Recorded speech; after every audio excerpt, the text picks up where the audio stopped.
Please welcome the wickedly talented one and only Adele Dazeem. Keep my wife's name out your fucking mouth! There's a mistake.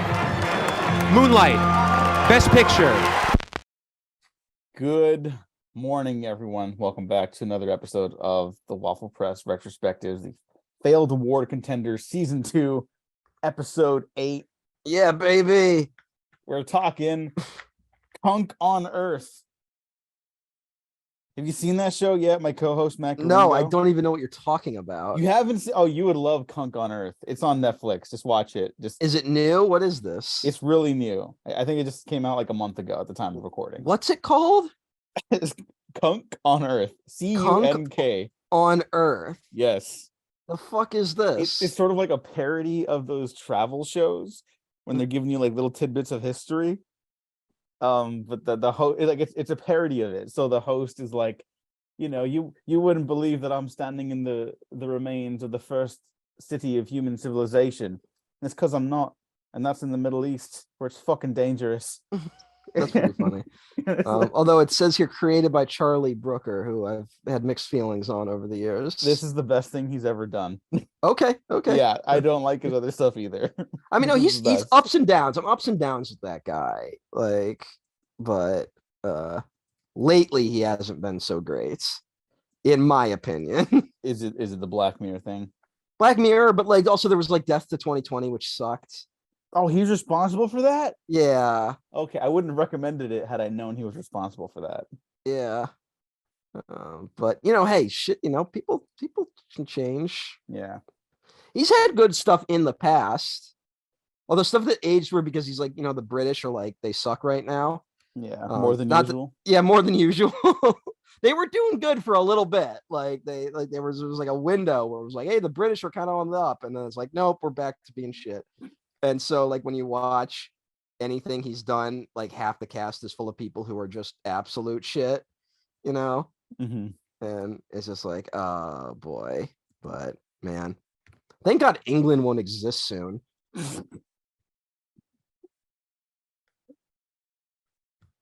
What's the matter with England? England, man. The English are dumb as hell, man. They're not great. I was rewatching Titanic because the 15th anniversary of Titanic happened. And I went to see it in 3D. Wasn't it the 100th year anniversary? So what anniversary is it of the fucking movie? No, this is the 15th year anniversary of the movie.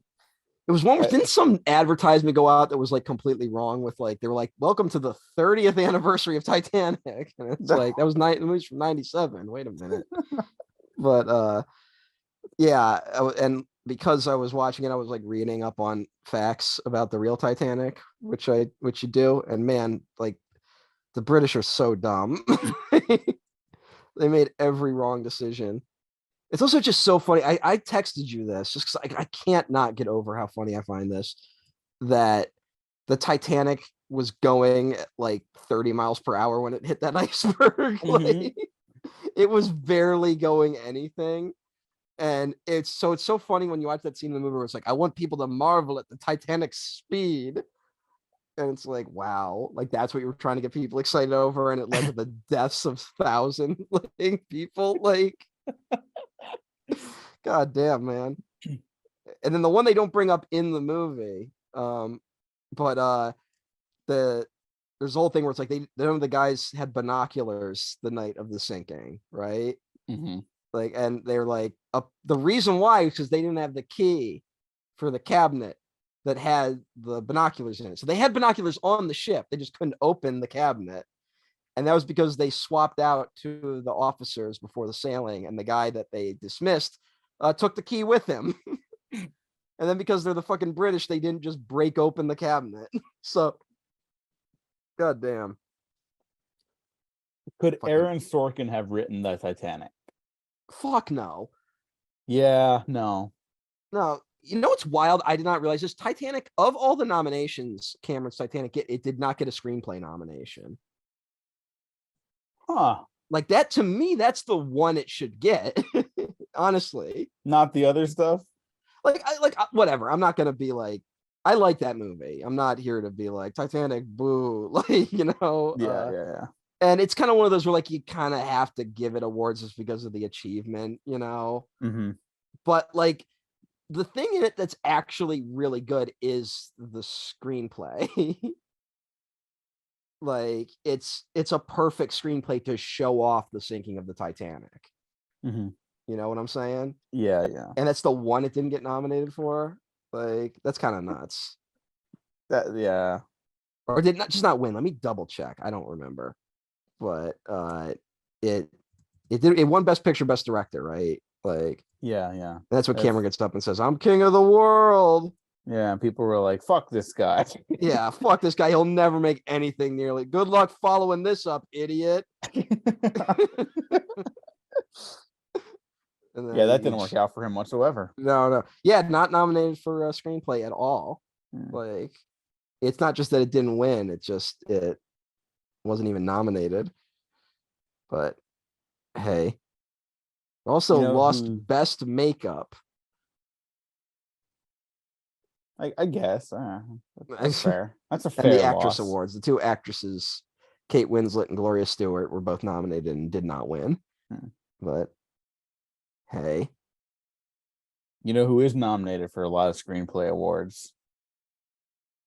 Aaron Sorkin. Oh, yeah, him too. I had no joke Yeah, to give, but yeah, there's a guy who it's almost like the Academy feels obligated to nominate him. How are we feeling on Sorkin? He's my enemy. What was your introduction to Sorkin? West Wing. Really? West Wing. Yeah, that was that liberal fantasy. I did not start the West Wing until we were like midway through the Obama administration. And man, does that show clang. Oh my god, it ages so fucking terribly. It's aged so unfortunate. Because here's the thing. I don't think it's like a poorly made television series. I think it is absolutely like centrist liberal bullshit. Yeah. And it must have just been like you kind of needed that during the Bush years, Yeah, like I don't harbor ill will for anyone who like really likes the show still or something like that. I just don't give a fuck. Yeah. And it's like you got Martin Sheen on there as the president. Like it's a slam dunk, I get it. I get the admiration for that show. Not for me, but I don't think it's weird? Like terrible. My introduction to him, like I don't know his name, but I remember the whole blow up of Studio 60 on the Sunset Strip when that happened. Like that was like the punching, like that show was basically a punching bag, like for about a year of just people dunking on it. I did not know his name from it, but do you remember that? Like when it was happening? I remember it was supposed to be the next like big thing. Yeah, everyone was like, well, because it was, he's coming off the West Wing for that one, and it's this like, it is going to be the next big thing in television. And it's kind of about, is it about like it's SNL? It's about SNL without being about SNL. But like it's like, what if everyone on SNL took themselves way too seriously? Yeah. And I just remember it being like, can you believe the amount of money they spent on it? It's terrible. It's a fucking joke. And the story was it almost got 30 Rock canceled because they were both kind of coming out around the same time. And the first season of 30 Rock did very poorly. And then 30 Rock ends up being the one that kind of like hangs on. Yeah. 7 and 30 Rock worked so much better as a comedy show about sketch comedy. Yeah. Partly because that show is like, admits that the show they're working on was probably terrible. So I always just think of the Tracy Jordan bit where they cut to him. He's like, he's got this robot machine that farts, and his only line in that cutaway is, "It's farting! It's farting!" And it's like, it's obviously like trash, but it's so funny because that's what they're making. Yeah. And he's so committed. Yeah. And the great joke of that series is their SNL stand-in is it's like a woman-centered sketch comedy show. but they have to bring in a man because they're worried about the numbers. Mhm. And it's like it's so fucking stupid, the inner workings of like the studio politics in the in-universe show. Mhm. And they're also accurate to real life. You know, remember Yeah. MILF Island? Oh yeah, yeah. Now And isn't that a thing there's now? MILF Like, Manor. The joke yeah. is that it was so stupid, of course it's gonna get greenlit, but no The one would MILF believe Island it. one was that they edited Seinfeld into it, right? They did that too. Yeah. That They was the, edited like, Seinfeld into everything. And yeah, it was Seinfeld like, vision, yeah. where like next week on MILF Island. It's like, really? Is that your pitch? Yeah. And then now they're like, the way Netflix is shifting, they're gonna start like introducing like ads on like the bottom of the TV. Good Lord, like man. the strip, Fuck that. you know, like the little like newscast type stuff. And it's Really? like, well, 30 Rock, like, well, that's something that's been like tossed around, I guess. 30 Mhm. Rock predicted like the failure of modern television. Mhm.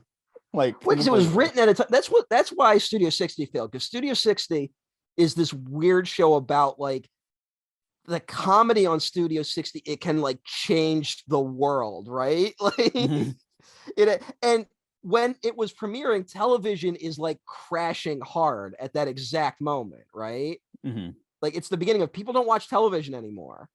Like it's the very beginnings of that, where NBC went from like being this thing where like people had to be around the TVs to watch what was happening to suddenly it's like, well, now it's diminishing returns forever now. Like that's just what it was. And 30 Rock was rightfully kind of like, what is it like to work for a network that is constantly a sinking ship? Like that is outdated and doesn't make any sense.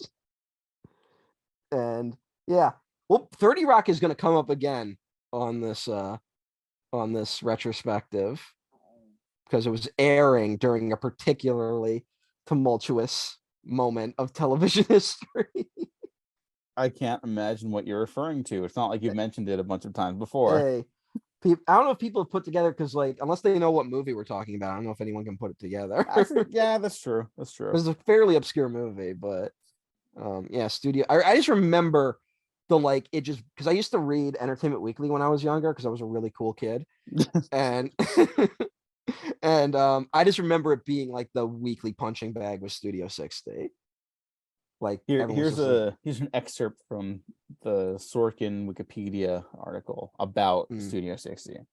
Even before the first episode aired, there was a large amount of thoughtful and scrupulous criticism in the press, as well as negative analysis from bloggers. In January 2007, Sorkin spoke out against the press for reporting heavily on the low ratings and for using blogs and unemployed comedy writers as sources. After 2 months hiatus, Studio 60 resumed airing the last episodes of season 1, which would be its only season. Yeah. Yeah, that makes a lot of sense. Let me just do a quick Google search on Aaron Sorkin criticism. All right, I gotta here without this is true. This is what I'm looking at. I will screen cap this and post it on the YouTube version of this in case no one believes me. This is the order of things that popped up as I Googled that, okay? From Vice, Aaron Sorkin's liberal fantasy runs the world. From Variety, Aaron Sorkin says he'll do better at writing women. Aaron Sorkin doesn't understand how representation works. From The Atlantic, do Aaron Sorkin's haters just not get it? So you got one positive one. Right? There you go. Who wrote that one?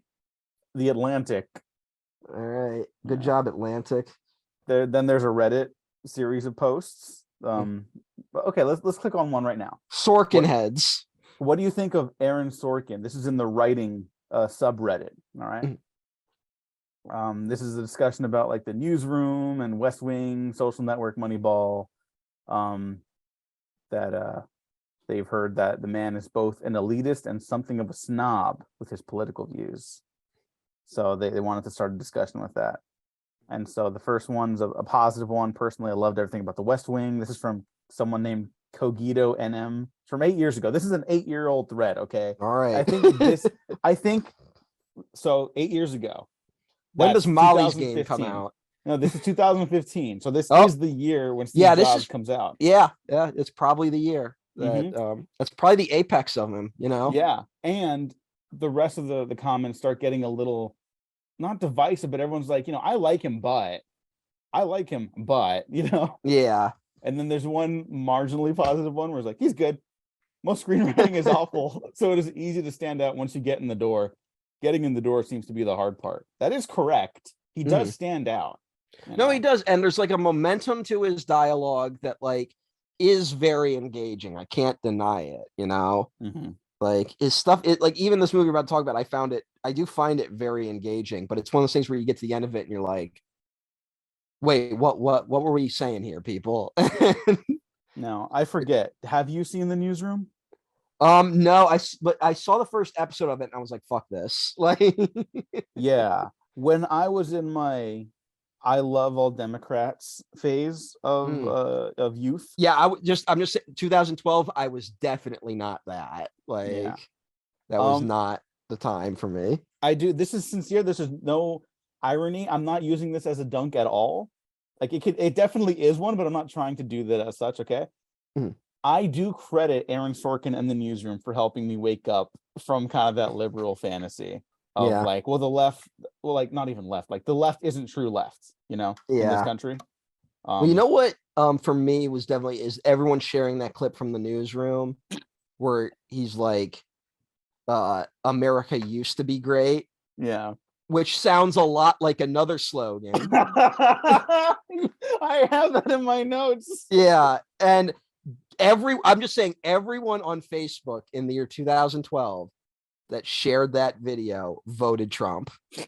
I'm just saying, like, I've only stayed in contact with a handful of those people, and the few I have, I know voted Trump. So that's what happened. He was MAGA before MAGA, man. Like, and he's definitely not a right-wing guy. No, he's not right-wing, but he's got the real liberal disease, which is, I think there's a liberal disease that is, well, once they hear my take, then everyone's going to agree with me. Yeah. He's got a strong streak of that. And also a lot of his takes aren't very good. Yeah, no, he's also just clearly not like, this is a collaborative medium. I don't think he's very collaborative. I hear as a director, he's better. But unfortunately he's a bad director too. Like I'm gonna try to like take my foot off the gas pedal and just like attack him. I want to actually talk about his work with this one because we'll get to it. We'll get to it. Yeah. But I also like I think it's very unfortunate that he's kind of like he became kind of like this rallying point about like liberal media destroys conservative pundit. Yeah. And it's like, yeah, fuck conservatives, like fuck all of them. There's this whole the trend kind of died out for a little bit, but then I just saw the Jon Stewart clip trending recently about like him shutting down like this gun enthusiast. And it's like, yeah, I think I'm just at the point where I'm like, I don't want to take the joy of seeing that away from anyone. It doesn't change anything. Yeah. You know what I mean? I think it's important to acknowledge that too. And like, we need to start doing more than just like patting ourselves on the back. Just the amount of it, speaking of Jon Stewart, just like in those Obama years, the amount of it that was everywhere in the culture, right? Yeah. Of like liberal shuts down conservative type shit, right? If it changed anything, we'd be in a very different world right now. We'd be in the exact opposite world. Yeah. Which is why I hate The Newsroom. I do think that series, that 3 seasons of it, it's the only show I've successfully hate watched at the time of recording this. By the time of uploading, that will probably have changed. Stay tuned to the Patreon for some thoughts on a TV show that was currently airing. But he has like this silver bullet with that series, which is like looking back on what happened recently in terms of like the political context of them. How can he write while sucking his own dick the best versions of the aftermath of these events in human history? That's what that show is about. Yeah, that's why that Osama bin Laden clip is so good. Oh, it's atrocious. Now I will commend him for specific moments in season of that show, where like the No, he's FBI not. becomes like an antagonist in the final season. Yeah, It gets like mildly introspective for like 2 episodes of its entire run. Like I'm gonna credit him. He's not he's like not untalented. without talent. He doesn't Yeah. like suck, like Yeah. he's just like it's because I was gonna say the moment I learn his name is The Social Network, which at the time I don't think anyone really had any like strong criticisms of that movie. It's aged very weird. It has. We mean, we don't have that lined up on the docket. Yeah, we maybe next year. Maybe we'll do that Yeah. next year. Um, Famously lost to The King's Speech. yeah, which is like wow. Yeah, Wow. one of those like Jesus Christ Oscars. But There was a poll going around Twitter recently about like what's the worst Oscar winner from last decade. And I was like, well, there's a couple there's pretty big a ones. few pretty. It's weird. They've somehow gotten better, but also worse. Like Yeah, like Green Book is like what 5 years ago now. yeah, Green Book's trash. I don't have strong opinions on Coda, but like it's also like one where like I have to be reminded that it exists. Yeah, it's a harmless movie, but also like, why did that win Best Picture? Yeah. Like, no. And there's like the weird one where like Spotlight beats Fury Road, I think And, like- Spotlight is a good movie. Well, what's just, weird is that like know. you go like Fury Road is like objectively the better movie, right? Yeah. I put Spotlight on and I'm like, I could see that winning Best Picture, like I'm not really gonna complain. Yeah, that's a good movie. It's Yeah. just fucking Fury Road. And this is another thing that's been going around Twitter because Creed 3 just came out at the time of this recording. And it's like, man, we had Creed and fucking Fury Road the same year. Yeah. Like, good Lord. And The Force Awakens. I still like that movie a lot. I do So, too, but it does yeah. also. I think what's happened now is that people have people have kind of turned on the soft reboot stuff because of Force Awakens, Mhm. And Yeah. it's had this radiating effect where like now people lump Creed in with that, and it's like no, Creed's actually like great. Like Creed's actually like a really good movie. I mean, that might be the best of these soft reboot things, these Yeah. legacy sequels. It's like Scream 4 and Creed. Like, yeah, but Scream 4 is like way too early is the only problem. I know. Oh. But it But still Social counts in my Network- heart. Was just like that was one where I'm like, oh, okay, this is this guy named Sorkin. I guess he's a good writer. And he had done Charlie Wilson's War, which is another really weird movie. Mhm. The movie about how we accidentally created Al Qaeda. Is that Mike Nichols' last movie? I think so. Yeah. Yeah. To talk about a movie that wasn't really good when it came out, but also hasn't aged well. Yeah. I mean, but shout out Mike Nichols. We were just talking about the Birdcage before recording, and Yeah. of course, Day of the Dolphin. They have the Dolphin. We got to figure out how to get more Mike Nichols on here because like he is kind of one of those guys. Yeah. But the only thing that's good about that movie is Philip Seymour Hoffman breaking that guy's window. Yeah.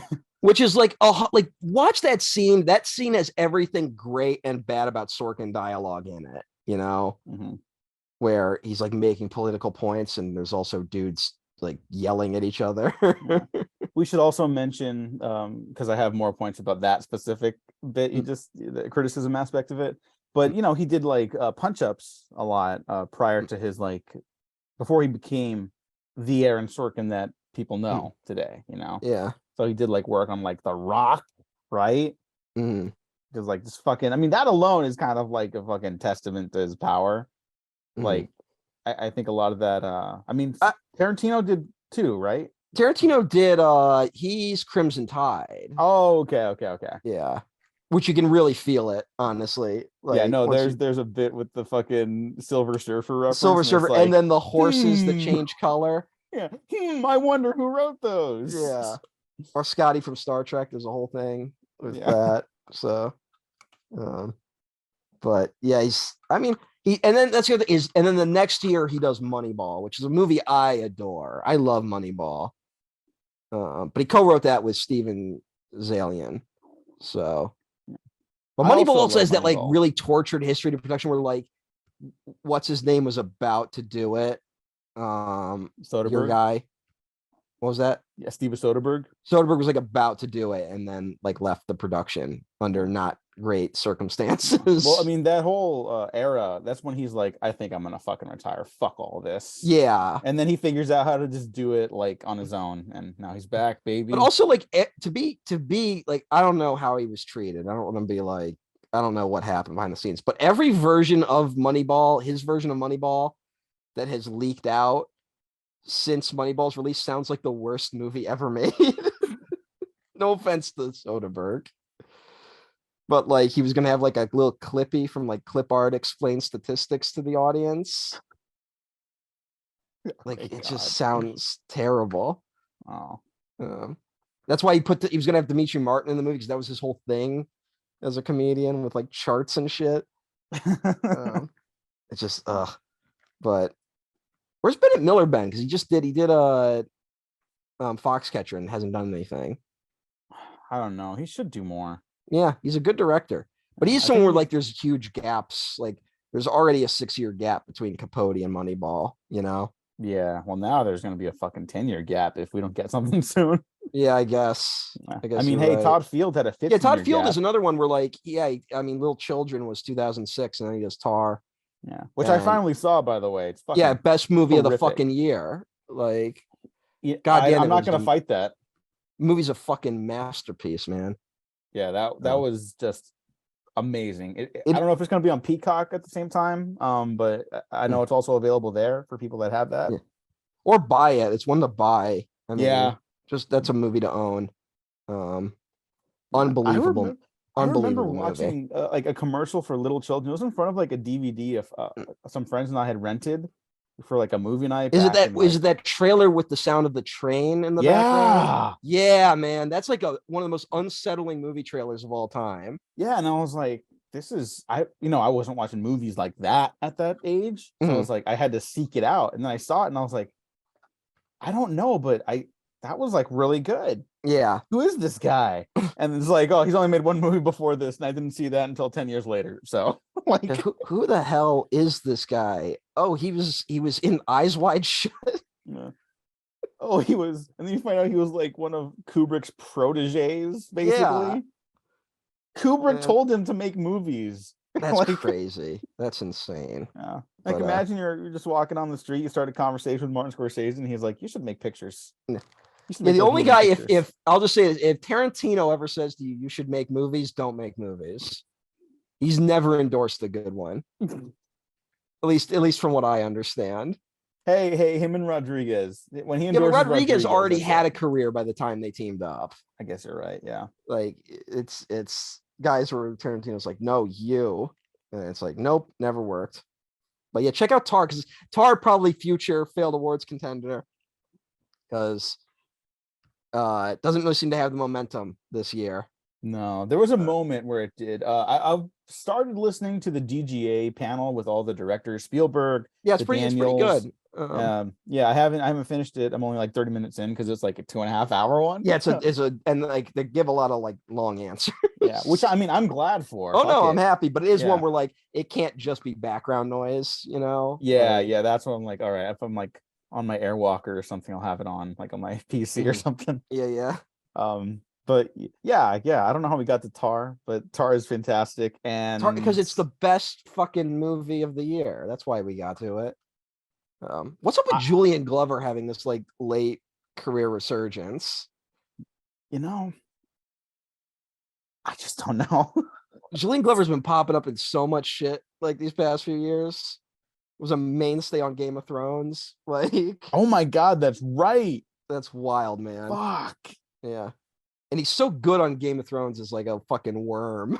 I know. Oh my god, he's fantastic. I didn't realize that for like the first 3 seasons. I know, me too. It was one of those where I was like, man, this guy's really good. I wonder what else he's been in. And it's like, he was in fucking Empire Strikes Back. Like, it was like, it's that guy. Oh, apparently he was in the new Willow show. Oh, really? Oh, so, you know what? You were talking up. This is that behind the scenes. We were like, we don't know what we're gonna say about Mank. Like before we did the Mank episode, Diego was talking up. He was gonna have like a whole take on Willow, and then we just never got to it. Yeah, it didn't need to. I like it. All right. I didn't see the show, but I like the movie. That's Yeah, that's You know all what's I mean. weird? That show looks kind of good. It does. But like I'm kind of like, there's no fucking way. Like, Well, here's the thing. So it's developed by Jonathan Kasdan, Mm. who co-wrote on Solo with his dad. yeah, a movie Right. that had no problems getting made. No, not the writing problem. I mean, maybe the writing problem. But like there's a bunch of cooks in that kitchen, whatever. Movie doesn't come together the way they would. I like it. My biggest thing is like this should have been the first Netflix. This should have been the first Disney Plus series they had, not Mandalorian. Like it's so clearly built to be an ongoing series. And so I'm more like confident in that take, having seen the new Willow TV show trailers, because it looks like that same vibe, that adventure vibe that like when Solo was at its best it had. I'm like, yeah, it absolutely should have been a TV series, not a movie. What were you guys thinking? It's also just cool to see Warwick Davis like leading a TV show, you know? Oh yeah, he's fucking great. Yeah. Why'd they take the Leprechaun franchise away from him, man? Because they're fucking cowards. That's such bullshit. It is. It is bullshit. And the one he was gonna, they were almost ready to go on Leprechaun in the Old West. What? Like that was allegedly going to be like one of the follow-ups to Leprechaun Back to the Hood. Genius, and they fucked it up. Yeah, and then they just, I don't know, man. I mean, to be fair, that's a very weird franchise. No, it is. I'm not like defending the sanctity of it. I'm just like, why would you? One of the few doing? slasher franchises that went to space, and then even the people making it were like, we went too far with this one. It's like, we got to bring it back to its roots. And then they're like, where do we take the Leprechaun? And then it must have been a late night. It was like, I don't know, the Hood. And then they're like, sure. Yeah. That's where America was at that point. Yeah. You could still say like, oh, we just take it to the Hood, and people didn't fucking riot over it. And it's like, yeah, and it's the highest selling DVD of its year. Like, it's amazing. I just remember the line. Ice-T is in that fucking movie. In the first one, the first Hood one. I mean, yeah, the first Leprechaun in the Hood. It's Ice-T. I forget if it's that one or Back to the Hood when he goes, "A friend with weed is a friend indeed, but a friend with gold is better, I'm told." It could be either one, honestly. Which is a hell of a line. Yeah. But that's one of the weirdest pivots. But like it worked was what was weird. Like whoever did the market research to make that calculation should be the only trusted guy in Hollywood. Really? Like, yeah. Because there's no way that should work. Leprechaun in the Hood. That was like a big one. That was like, I just remember whenever I went to Blockbuster, that was like always like a prime DVD. Like it was just like always in the prime spot, you know? Yeah. Which is so crazy to think about. Oh my God. Yeah, eat your heart out, Aaron Sorkin. Yeah. Sorkin could never make anything even close to that. I mean, honestly, like we've talked about it before, probably on the show even, like I would think I would like him a lot more if he was writing like action movies or thrillers or something. Well, that's what was weird was that's what I kind of liked about Molly's Game was that it was mostly a crime film, you know? Mm-hmm. And then like that's when we were like, I'm like, this is actually pretty good. I'm enjoying it. And then there's that last scene with Kevin Costner. And like, it's like all the goodwill I was given that movie just immediately left the film. Like, I don't think I've ever turned on a movie that hard. And it wasn't like I was in love with it. I just enjoyed it. And then that last scene is so terrible. And it's like, Aaron Sorkin's like, this has to be about something. And it's like, it really doesn't. You know? Yeah, I think that's his big problem. He has to like espouse these lofty ideals, and like any writer worth their salt will tell you that like you can have like these grand ideas in your story, like completely, totally, like we should be trying to express something. The narrative should take care of that. You shouldn't have a scene devoted to espousing that. You know what I mean? And I think Aaron Sorkin's big weakness is that a lot of his stuff is just espousing these grand ideals. And it's mean, his next movie was literally Trial of the Chicago 7, which is a trial movie, which is mostly people just talking what they think. Yeah. Like, Which I have avoided. I'm not interested in Aaron Sorkin writing like anarchists. yeah, I'm not. I don't want to see his take on Abby Hoffman. Yeah, that's like, I mean, right there, that just sounds like a disaster. Mm-hmm. And then there was Being the Ricardos, which like got okay reviews from what I remember, and got Oscar nominations, and everyone also was immediately like, okay, stop. Like, because I haven't heard a fucking word from Sorkin since then. Mm-hmm. Like, there doesn't even seem to be any hint of what he's going to do next. Okay, on that same page of the Aaron Sorkin criticism, the first page of that Google search, USA Today, Aaron Sorkin defends Cuban casting, says gay actors only playing gay roles is a bad idea. I mean, that last part I don't like super disagree with. I think like they're just actors, right? Yeah, there's, fine. but you know, But there's it's a complicated like complicated things. It is not my lane. Yeah. But I will say my lane is absolutely not casting a Cuban man to play Cuban. Yeah. Like, that's don't do that. I don't understand what his deal is. He had to convince Nicole Kidman and Javier Bardem because they were gonna walk, and he was like, no, like trust me, Trust your me, this will faith be in me. great. And it was then not, just- and now everyone forgot that movie existed. Except Nicole Kidman was nominated, and Javier Bardem were both nominated for Academy Oh Awards. my god. Yeah. See, this is the problem with this country nowadays. So that was a last year was a weird year for the Oscars, man. Not just because of what happened during the Oscars, but man, I'm looking, all right, like most of the movies that won are like already completely forgotten movies. Mm-hmm. Like King Richard, I guess probably had some staying power, right? Yeah, Like, people really like that movie. People have The wanted Will Eyes Smith, of Tammy you know. Faye, Oh, The Disaster? which is like, yeah, like really bad, won Best Actress. Coda, which we already talked about. Then we get West Side Story in there, which is nice. Mm-hmm. Power of the Dog won Best Director, which, you know, there's Campion heads out there. Yeah. And then screenplay was Belfast, which is just like, nope. I don't know about Nope. It's just not. It's not quite there. It's not that. I like that movie. I like Kenneth Branagh. It's not that.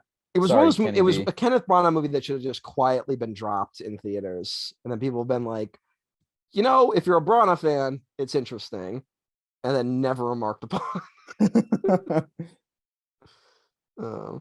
But hey, looking forward to them Oscars this weekend. That's when we're recording this, by the way. We don't know who's won yet. Is it this week? I thought it was next weekend. I thought it was this weekend. What the? I mean, that's a good sign for them, huh? Let me see Academy Awards dates.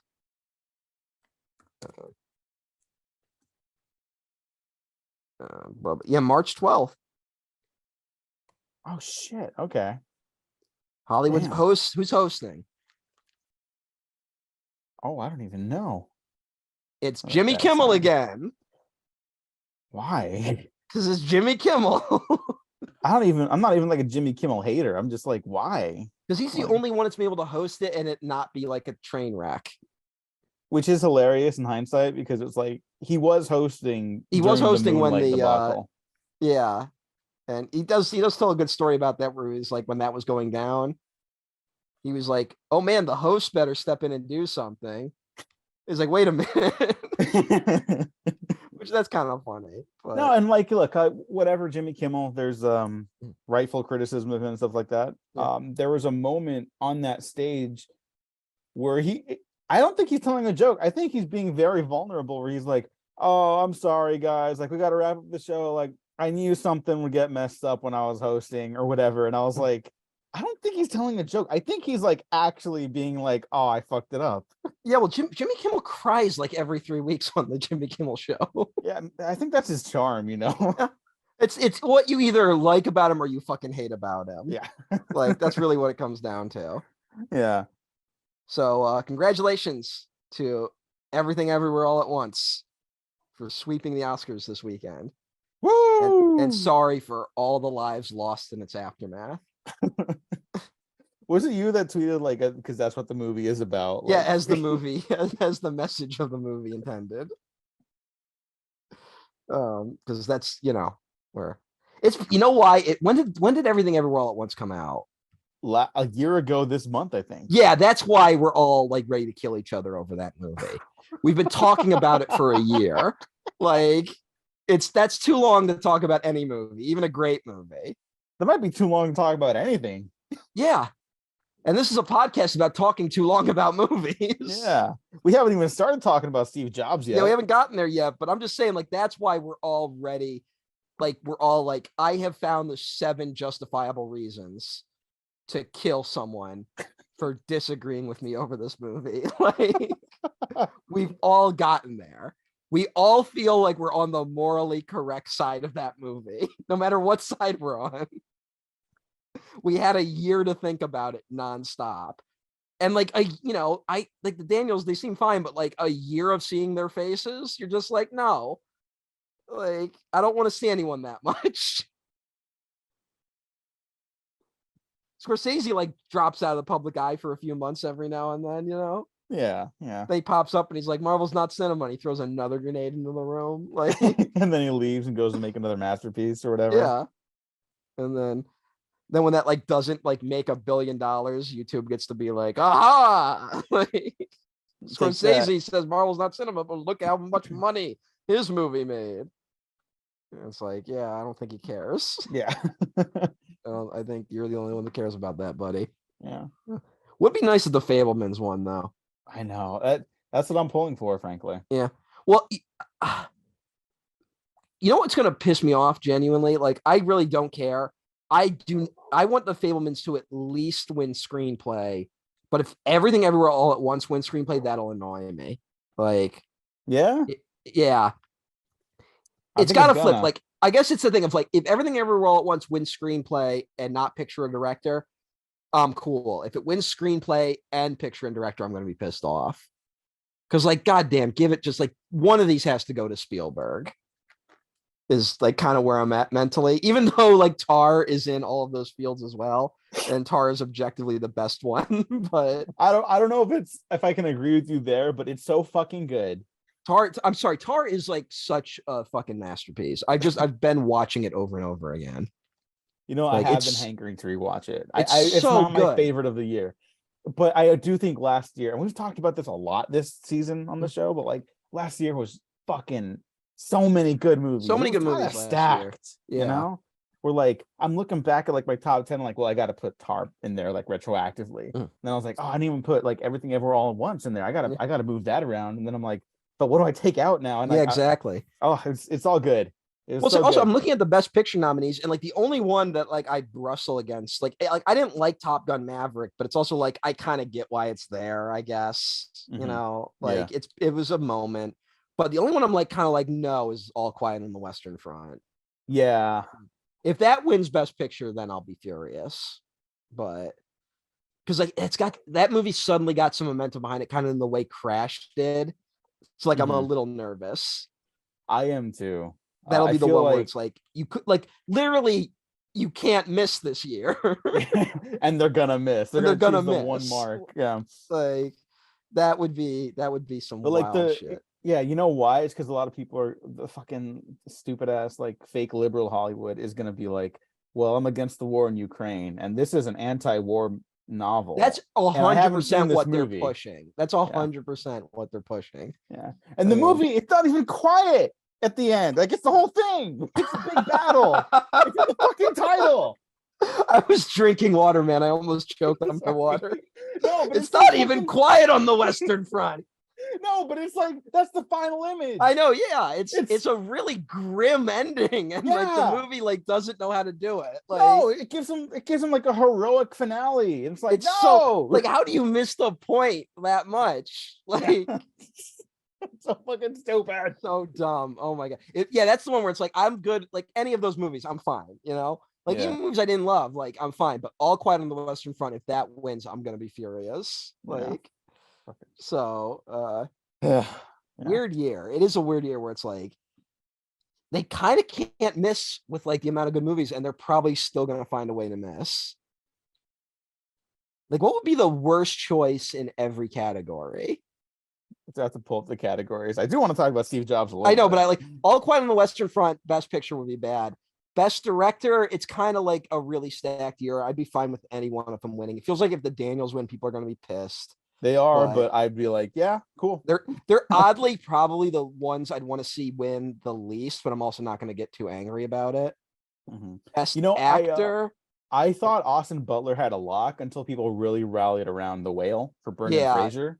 Like, no That's one's when really we're talking like- about the movie anymore. They're talking about Brendan Fraser, and that's Yeah, when I'm I like, mean, all that's right, what he's my probably got take it. too is that I think that movie kind of fails, but I think Fraser is great in it. Like, Yeah. I mean, Right. that's I haven't seen After Sun or Living yet, but I hear both Yeah. of those actors are really good. I mean, Bill Nye. After Sun, I've heard a lot of great. good about. Haven't heard much about Living. I'm gonna say Bill Nye is gonna be the worst, not because of him or the film. I'm just because like saying it's he's older, and Yeah. they might want to give him a legacy award. You know, what was the one where Anthony Hopkins won that one year and he wasn't even there? That was for the year everyone thought Chadwick Boseman was gonna Yeah, win. and they did the Chadwick Boseman NFT or whatever the fuck. Yeah, like- it was it ended on a disaster. That was actually Yeah. pretty like solidly made like Academy Award, but like special. But what did he win for?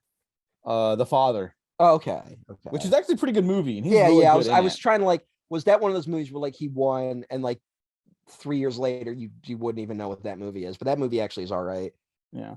Um, The director followed it up with something called The Sun, and it is apparently a disaster. okay.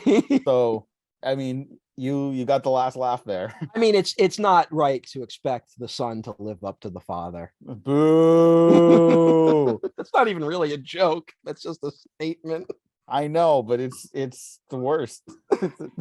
Best Um, actress, there's the Andrea Riseborough controversy, Oh yeah, which kind of makes me want to see her win. Like, I know, me too. Because like, there's all these fucking pundits that were like, "That was wrong." She clearly got people to rally around her, and it's like, why can't she do it? Everyone else does Yeah, it. With everyone like else- studio backing. it's like she didn't cheat the right way. yeah, Like, that's all it is. Like, it is. who It's gives a fuck? 100% like when people are like, "I bought my politician fair and square." Like, yeah, you know, so like, fuck it. I kind of hope she wins too. but the Although, worst, and I hate to say it, the worst win would be Anna de Armas for Blonde.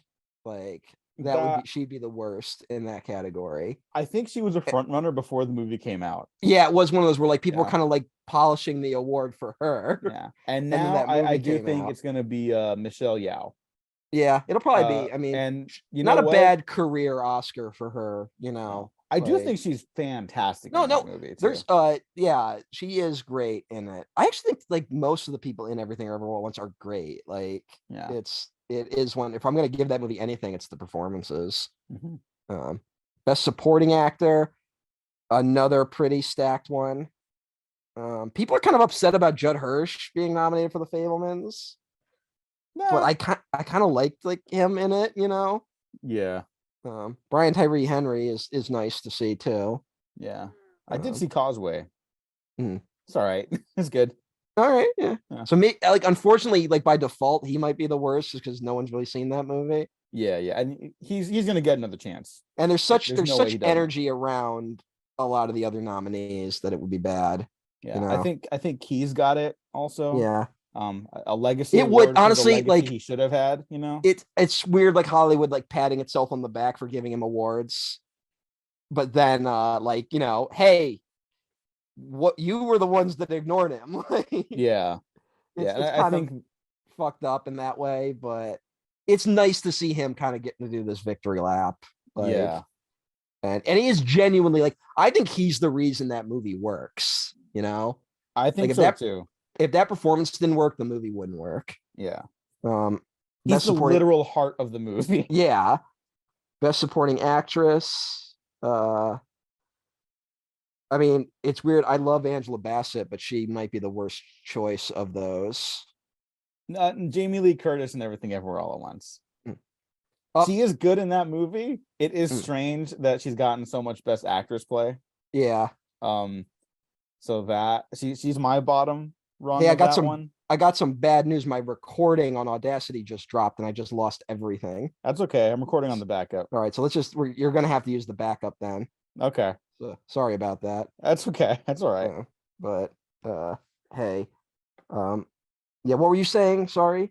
Yeah, Jamie Lee Curtis wouldn't be a great choice either. Yeah, Jamie Lee Curtis. But it is like it is one of those where like if she won though, I would just be like Jamie Lee Curtis wins for cross out everything everywhere all at once. Halloween ends. Oh, yep. I'm absolutely championing that if that happens. But I do think Angela Bassett's gonna walk with it.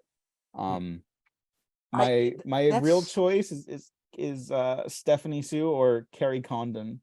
Mm-hmm. I think Carrie Condon is amazing in Banshees of Inisherin. Yeah, she's like quietly devastating in that movie. Yeah. But Angela Bassett it's just gonna be weird because like she's overdue, but also like it's gonna be weird that's gonna be the Marvel movie that finally gets Oscars. Like that's the one, you know. Like that'll be a little depressing. But hey. Best original screenplay, I've already made my point about Everything Everywhere All at Once. Yeah. Adapted screenplay, All Quiet on the Western Front definitely shouldn't win.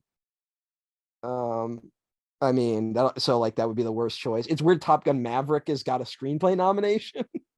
I think I had my bit. I don't remember if we were recording for it, but like people were hyping up like, man, you gotta respect that screenplay. It's so tightly wound. I'm like, yeah, there's not that much going on there, so it's not that hard. Yeah. And then they're like, oh, the editing, it's so perfectly timed and attuned. And it's like, again, there's not that much going on. You don't have to like it's a big movie. It's hard to make. As the defender of that movie on this podcast, like I just do not understand the rallying around it, I guess. It's like you just miss blockbusters. You miss well-made blockbusters. Yeah. Nothing wrong with that. I do you miss too. seeing money on the screen. Yeah. And I think I'll stop at animated film because that's a stacked category. It is. I think Guillermo del Toro is going to get it again. Like, yeah. But I don't know. There's some competition there. There's some. I mean, Puss in Boots got like this weird rally like right before. Like, yeah, it's a good movie. It's a really good movie. It's solid. But so is Turning Red, and I heard Marcel the Shell with the shoes on is also quite good. You know, I went to Puss in Boots not knowing like who else was in it, and the whole fucking movie I'm sitting there going, "Who the fuck is Big Jack Horner?" Like this voice is so goddamn familiar. And then it was like that was fucking John Mulaney. Like, that fucking Mulaney gave a good voice performance in that movie. Yeah. John Mulaney could do Sorkin. You know what, he could. Yeah. That's weird. That's a weird thing to be good at. Yeah. So here's the problem with all Aaron Sorkin stuff. Because what I just said, I stand by it, and I think Mulaney would kill. All of Sorkin's characters sound the exact fucking same. Yeah. All of them. You don't notice it when they come in like incremental bursts, you know? But when his movies are specifically like just people talking in rooms, which is what they all are now, right? Which is why I think people have turned on him more often than not. It's really noticeable. I did notice that with the Newsroom as well. And that's when I was like, hey, this is like not good. I could like take what this person said, put it in that other person's mouth, and it's the same scene. You know what I mean?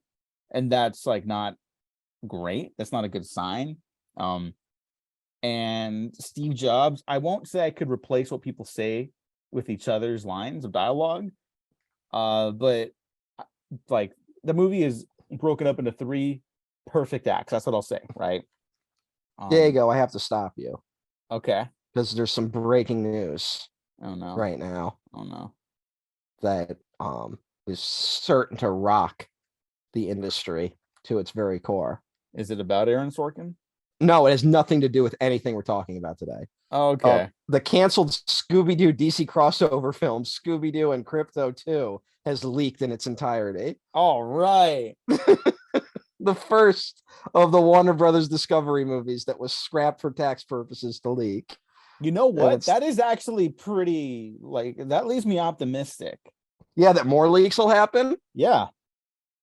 Speaking of leaks, do you remember the Steve Jobs movie was like a big part of the Sony leaks? Oh, no. Please tell me. So it was just when those leaks happened. Does anyone even remember this? Oh, wait. Is this the David Fincher one?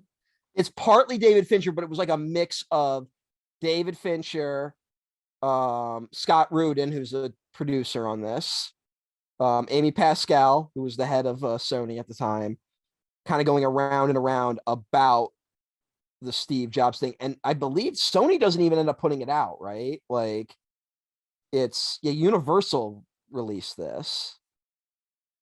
So Sony lost it, but Sony was supposed to do it with Fincher. And I think they wanted DiCaprio to play Steve Jobs. I remember that. Yeah. And there's just a lot of emails of Hollywood big shots saying things you maybe shouldn't put into writing. Oh, that And was a lot of talking those shit. emails. That's what I remember. What was that? That was a lot of those emails. I Yeah. remember that. Well, the big thing was they were really talking shit about Angelina Jolie in them, because the parallel project was Angelina Jolie's Cleopatra, which never got made. Do you remember this? I do remember that. This was like one of those big, it was like a passion project of hers. It never got made. She really wanted Fincher to do it. And it's them being like, oh yeah, we'll talk to Fincher, to her.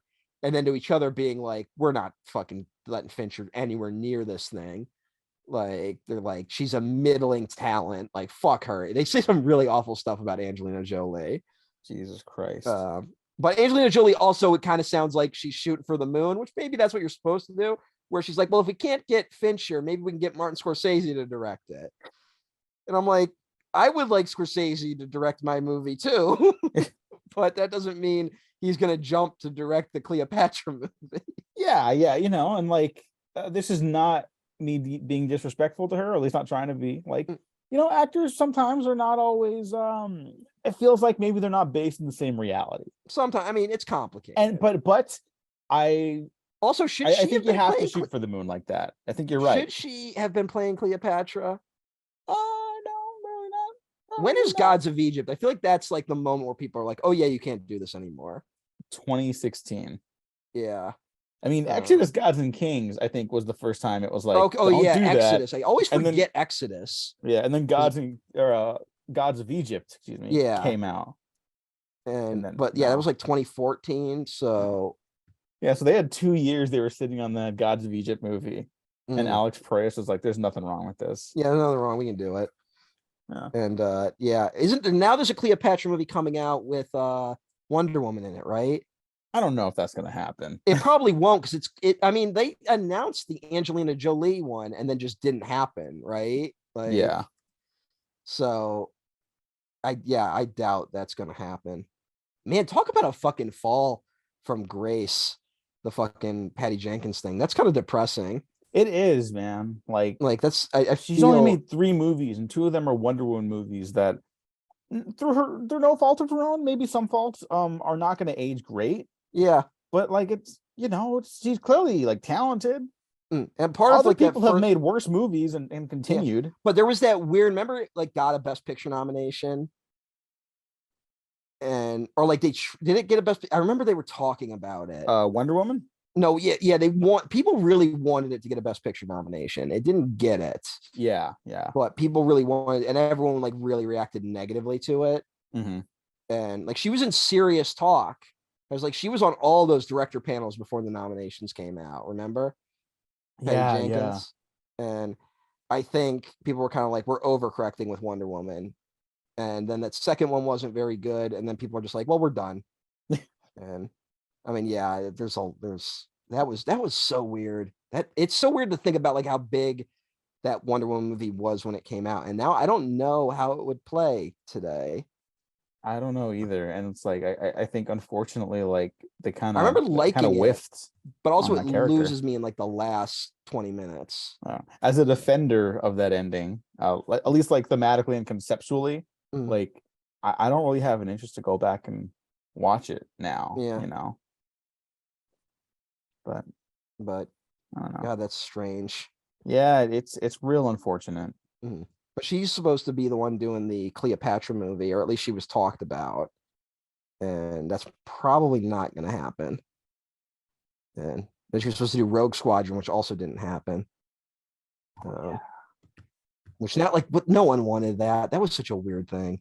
No. God, she like bet on like every wrong horse. I don't know. That's But what that's a they should shame. do with Rogue Squadron is just make it like a B plot to the movie. It's like, you know how Last Jedi has like basically like a submarine thriller, Yeah, you know, like just do or something like that. just make another Rogue Squadron game. Or that. Like, why not? Like, Yeah. it's been a while. just put that out. But yeah, I just remember like they were, and then there's like David Fincher just being like, yeah, I'll do Steve Jobs, I guess, and then just being like, nah, I'm not doing this anymore. And just bouncing to the annoyance of everyone involved. It's so weird. It was gonna be Fincher for a while, and then it was like, this movie's dead. It's never gonna happen. Do you remember that too? No, I think I missed that. Like there was a moment where it was like, this movie is just not gonna get made. It's too late. We missed the window. The Ashton Kutcher Jobs movie came out. Do you remember this one? I do. I remember not hating that. Are you out of your fucking mind? I have not seen it since it came out, but I remember Jesus not Christ, hating that movie is like the worst version of a biographical film ever. Oh, okay. Like, So it doesn't. and hold guess up. what? Made more money than Steve Jobs did. No way. Yeah, Steve Jobs made 34 million. The Ashton Kutcher grave robbing film made 42 million. Wow. Ashton Maybe that's Kutcher what is kinda Steve killed it. Jobs and Josh Gad is Steve Wozniak. You know what? Josh Gad, not a bad choice. Yeah, not the worst. No. Gad's not the worst. It's just the Hollywood was like, you're gonna love this guy. And Yeah, it's like, one of those things, you know. yeah, and he was just everywhere for a while, and people were like, no more of this, please. Yeah. I have better things to do. Did you ever see Pirates of Silicon Valley? No, I haven't. It's just kind of a TV movie that is about both Jobs and Gates and kind of their rise. I'm trying to remember who played him. Let me check. Noah Weil played Steve Jobs, and Anthony Michael Hall played Bill Gates. And fucking John DiMaggio's in it. Damn. As Steve Ballmer. And Joey Slotnick, the great Joey Slotnick. Anyone remember Joey Slotnick? He was Steve Wozniak, and his Wikipedia page is a picture of him with Steve Wozniak. I think Seth Rogen is fantastic in Steve Jobs, though. We've talked more about the people who didn't even make this movie than the guy who actually did, who is Danny Boyle. Yeah. Danny Boyle. This comes in a weird place in his career. Oh, did I lose you? Shit. No. No. I thought you were gonna go into a point. No. Well, I was just gonna say, like, Danny Boyle makes a name for himself, Shallow Grave Train Spotting, right? Yeah. Struggles for a little bit, doesn't really connect with Hollywood. Does 28 Days Later, boom, he's like a genre filmmaker now, right? Yeah. Mm-hmm. He does a movie called Millions, which I don't think anyone saw. I have not seen that. No. He did a movie called Sunshine, which you remember Sunshine? I do. I love Sunshine. Yeah, a movie that bombed though. It bombed horribly, but a that- stacked cast, like Yeah. before a lot of them got big. Yep. Including Michelle Yeoh, speaking of the Oscars. Mm-hmm. There's that weird one where Michelle Yeoh doesn't do like any action movies and is like bit parts in other movies. Yeah. They did not know she's what to talked do about that. No, she They has did talked n- about that though too, because part of that was her own decision too, where she didn't want to just be like doing it. Like she wanted to be like an actor. But they never gave her a lead. No, that's Yeah. true. Yeah. Like it would make sense if she did like a lead thing, but she was constantly supporting roles in non-action movies. Mhm. And that was a weird bit for her. But Daniel Boyle is responsible for Alex Garland getting bigger, you know? Yeah. Because Garland, I forgot he wrote The Beach, he wrote the book The Beach, which I've never read. Which is the basis for the film The Beach, which is kind of like one of the most notorious, like not like a bomb, but it like underperformed because it was Leo's follow-up to Titanic. Mm-hmm. It's And got Moby in that trailer. yeah, Moby was really big in the 90s. not a good movie, but No. then out of nowhere is follow-up to Sunshine is Slumdog Millionaire,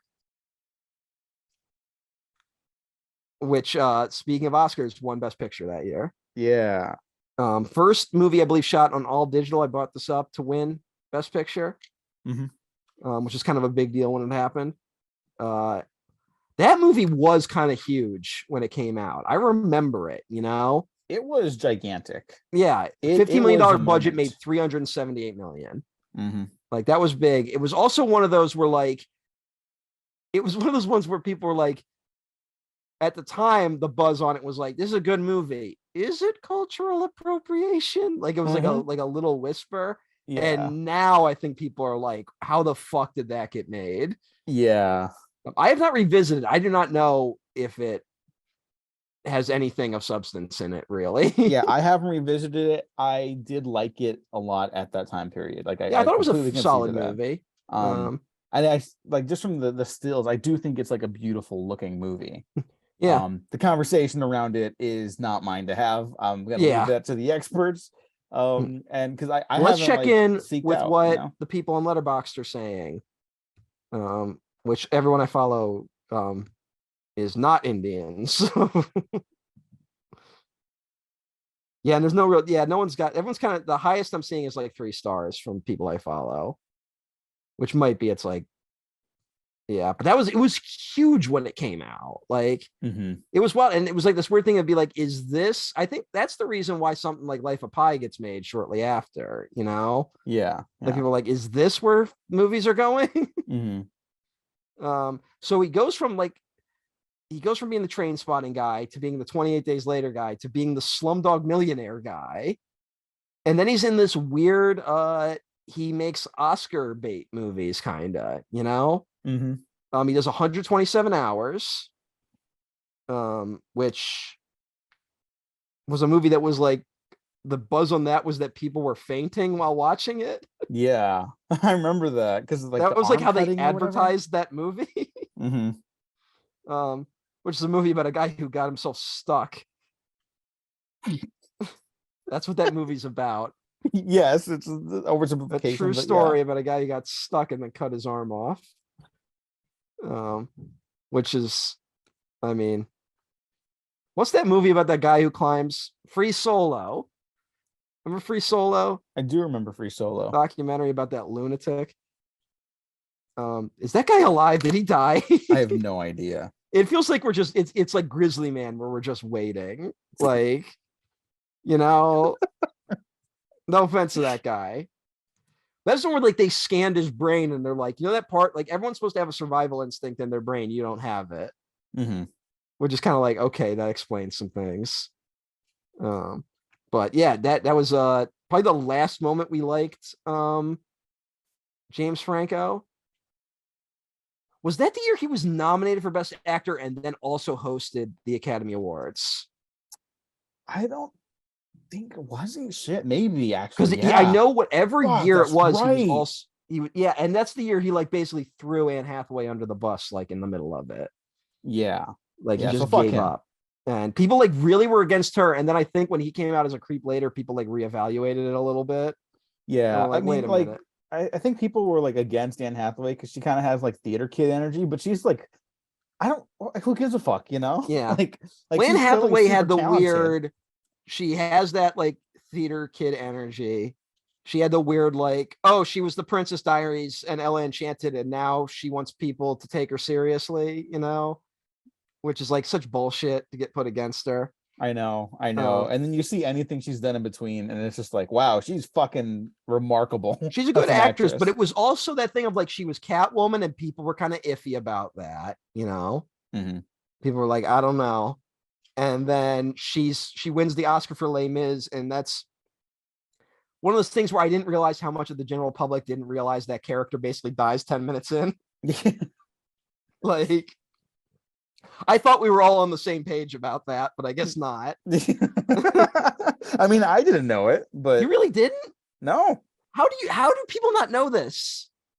Remember all these conversations we've had about how much I've realized like I missed out on in my actual education. Like growing up, like I didn't read like The Hobbit in middle school. Well, I read The Hobbit because like I liked Lord of the Rings. Look, here's the thing. Like, yes, I was not educated on like, it wasn't like I was in school and they're like, read Les Mis. Like I sought this stuff. I just thought it was general, like, Oh, hey, plays. What are some popular plays? Like didn't anyone else do that? I did that. I didn't do that with Les Mis. Real, yeah, but like Les Mis was like huge when it was out. I don't know. I don't know, man. I was only I had passing knowledge of the film as it was coming Jeez. out, and then I Was saw it this and I was like, hey, it's not like great. I was just trying to like, am I the only one that was like, oh, painting? Who are painters? Rembrandt's. Like when I was like in middle school, like that's how what I Googled when I was bored. Like, am I the only one that did that? Probably not on this podcast. Maybe. I'm kind of, I just assumed that like some people know these things. Like I have my blind spots too, you know. Like I don't know. There's more. There is so little I actually know about the world. But I just assumed everyone at least knew as much as I did. You know, the thing where like you're like, if everyone's dumber than me, then the world's fucked. Yeah. Like I'm fucking dumb as hell, man. Like, all right. Well, now that we've relitigated that, but Yeah. All right. So 127 also hours. she almost married a guy who was like convicted of a massive fraud. Anne Hathaway. Yeah. Does anyone remember this? Oh shit! No. What? Who was this guy? Let me see if I can find his name. It's got to be under like personal life thing. Um, Raffaello Forelli. He misappropriated a $15 million investment from Bill Clinton meant to buy Roman Catholic churches in the United States. It was a big scandal when it happened. They were dating for a long time. He was like kind of like a Ponzi scheme-ish type person, you know, where like he was taking in more money and just kind of spending it on his lavish lifestyle. He was kind of like a Madoff type figure. And they were like this close to getting married. And then like the scandal broke. And there's like a lot of people were like, because she wasn't charged with anything. And people were like, oh, what did she know? And I truly believe she didn't know anything, but it was something that kind of hung over her for a little bit. That's I'm surprised too that's bad. another thing I'm surprised most people don't remember. But hey, it's weird. I don't know. What is she doing now? What has she done lately? She got very popular on like TikTok and Twitter and Instagram because she was like partying it up with a bunch of gay people in Italy or something like that, and she looked Hey, like she's having the time of her life. good for her. Yeah, no, it was like fucking people turned against her for like a decade, and we could have been having this the whole It time. was so weird that like you'd bring up her name and people were like ready to like kill her. Like I know. It's so it stupid. happens to some actors and actresses. I'm like, I've never had that strong opinion on any actor that hasn't committed a crime. You know what else did it? We totally skipped over it. Her Alice in Wonderland appearances. But she's good in that. She gets the vibe of Yeah, those she gets movies. the vibe. Yes. She's the only one in that fucking movie that gets the vibe of it. She's Yeah, fun. Johnny Depp is in both of those. You people have no fucking whatever. Yeah. She was in Colossal, which people really like. She's very good in it. Colossal feels like one of those movies though where like people liked it when it came out, and I think people have gotten a little lukewarm on it since then. Yeah. I should love that movie. I don't hate it. Yeah. She's also in Interstellar, which was like for a while people didn't know what the fuck to do with that movie. Oh yeah, yeah. And particularly her performance in it. Yeah. And I think myself and many other people have since revisited it and have gotten much more on its wavelength. I think people wanted her character and that movie to do different things than it did, and having accepted what it is, I appreciate it. A lot of people wanted that movie in general to just be what it wasn't, you know. And I've since changed as a viewer since then, so I was much more receptive to it. And Ocean's 8, she kind of steals that movie. Yeah, but that movie's not very it's good. It's not the director's the problem. Everything else is that's the thing. fine. It's like you can't just, you know, can't just throw out Sorkin, I guess. But she's in Serenity, the weirdest goddamn movie to ever get a green light in Hollywood. One of them, yeah. Oh, Dark Waters. Yeah. She plays the. Oh yeah, the movie that like no one saw. Yeah, it's so fucking good. Yeah, it's a really good It's movie. so fucking good. But she does play like the nagging wife role a little bit. Yeah, Not her I guess fault. that's why I didn't think of her, because like she's kind of Mhm. that's kind of her role in it. She was also in The Hustle, which was one of those attempts to make Rebel Wilson a thing. Yeah. Is Rebel Wilson bad? I don't know anything about Rebel Wilson. I don't know anything about her either. Other than like she keeps popping up in movies that I hate. Yeah, I think she had some personal issues that kept her out of the spotlight for a bit. So I don't know anything beyond that. But it's not her fault if she ends up in bad movies. Yeah. But hey. But that was she kind of was like a Josh Gad where like Hollywood was like, you're gonna love her. And it's just like a little too much too quick. Yeah, and you'd think they'd learn the lesson by now that never works. I think it's something that happens where like they correctly sense that they could be the next big thing, but then too many people want a part of it, Yeah. And then the person involved maybe doesn't, sometimes you just say if someone like her, where maybe she's like, a comedic actress, you just say yes to everything. Yeah. And maybe you don't realize you're saying yes to a little too much. I mean, it's like when you discover Melissa McCarthy, like her breakout performance in Bridesmaids, it's like, oh yeah, she's awesome. And then she's like everywhere. And it's like, wait. But she's really good as an actress. She is good. She's actually good. It's like the movies and scripts that Anne Hathaway was the lead in the Dee Reese film, The Last Thing He Wanted, which is one of those movies where you're like, that movie was a baffling film. I had never saw it. It's Dee Reese's follow-up to Mudbound. Oh no. And it's kind of like the movie feels like it's almost in an unreleasable state. Like that's a shame. It had a little bit of the Snowman vibe, honestly. I'm just like, what the hell happened here? And it's one of those where like I'm waiting for a story to come out that's like a camera exploded and we lost half the footage or something. Like yeah, because Mudbound's great. Yeah, because Mudbound's really good. Or someone smarter than me is going to be like, actually, The Last Thing He Wanted was genius and no one could keep up with it. I'm waiting for one of those two things to happen. Because like either way, nothing can really. And then Dee Reese hasn't done anything since then. So, which is a shame. Damn. So hopefully she gets another movie at some point. Yeah. And she was the Grand High Witch in The Witches. The Robert Zemeckis Witches movie. Yeah, the one that Del Toro almost did. Yeah, the one that Del Toro almost did. And like there's I'm trying to figure out if Zemeckis and Del Toro are like fighting behind the scenes.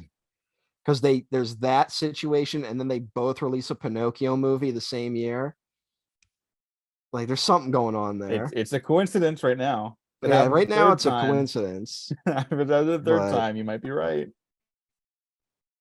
Yeah. But let's see, what else did Danny Boyle do before this?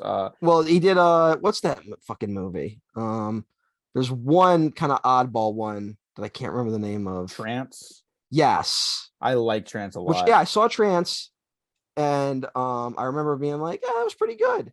And I don't think I've revisited it since. He's having a ball doing like a stylistic crime thriller. Yeah, that's what it felt like. Yeah, and also like, it felt like he was having a ball having Rosario Dawson in this film. Oh yeah, considering some of the choices that movie makes. Yeah. You got a point there. Yeah, and then it's Steve Jobs, and then it's weird where it's like Steve Jobs was like teed up to be this Oscar contender, and then it did like what did it do? Did it get nominated for anything? Got nominated for Best Actress, I believe. Hang on, I just fucking had this open. I'm sorry. Best Actor and Best Supporting Actress. There we go. Thank you. And that's it. And neither one. Yeah, I mean, it got other nominations in like a bunch of different like award circles, but for the Academy Awards, which is what we're basing this series off of. Yes, yes, yeah. And it didn't win a lot of other awards either. And people were expecting it. People were expecting it to be the next Social Network, Yeah. Which is a movie that made over $200 million, and this movie makes it flopped basically. Mhm. It was kind of a shocker. I remember people being really surprised that this movie didn't do well.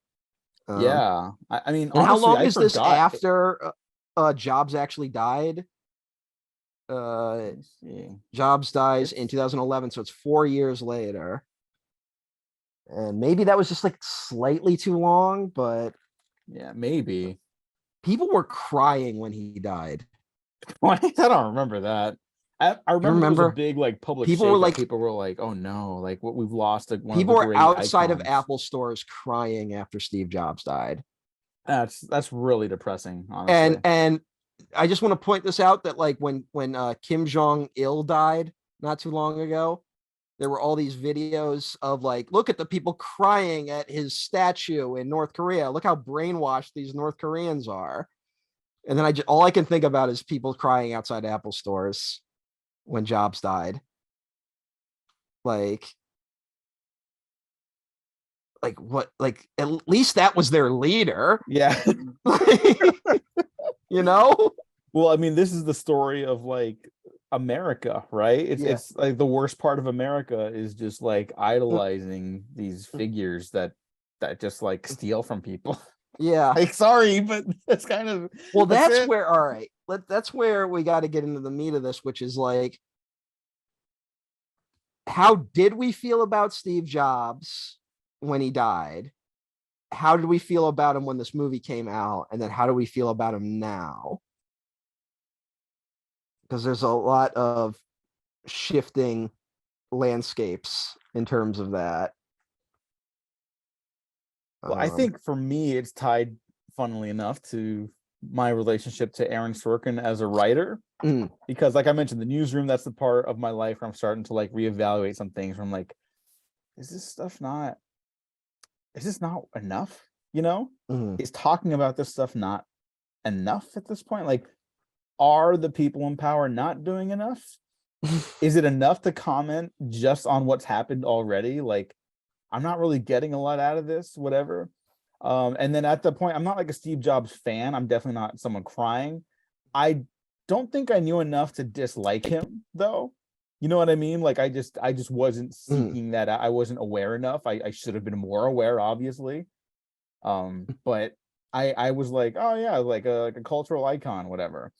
And then by the time Jobs comes out, I'm like, hey, wasn't he kind of an asshole? Yeah. Like, why do we like him? What did you own any Apple products growing up? And what were the first ones you owned?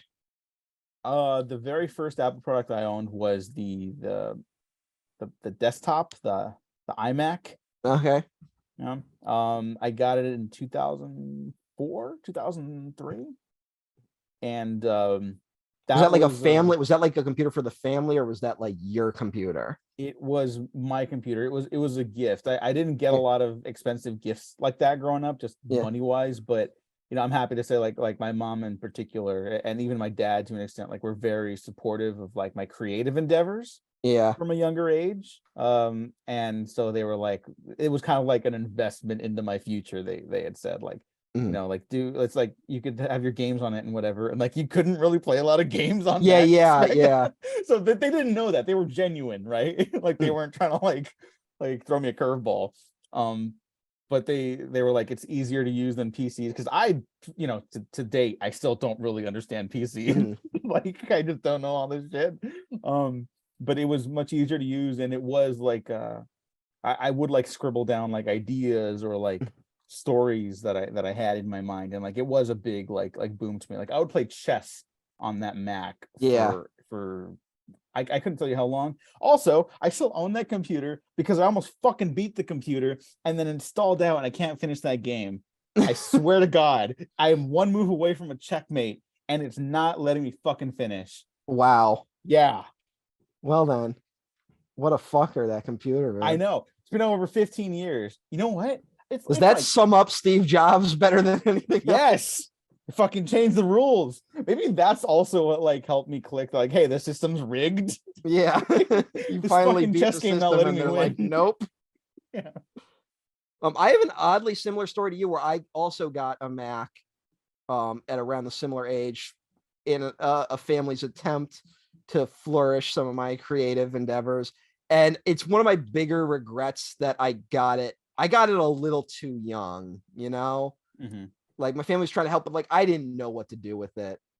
And my family probably spent a good amount of money on it for me, like because they loved me. And like I could make some stuff with it, but I didn't really know how to take advantage of all the tools at my disposal. And I really regret how that played out because that ended up being my computer for like the next like 10 years, you know? Mhm.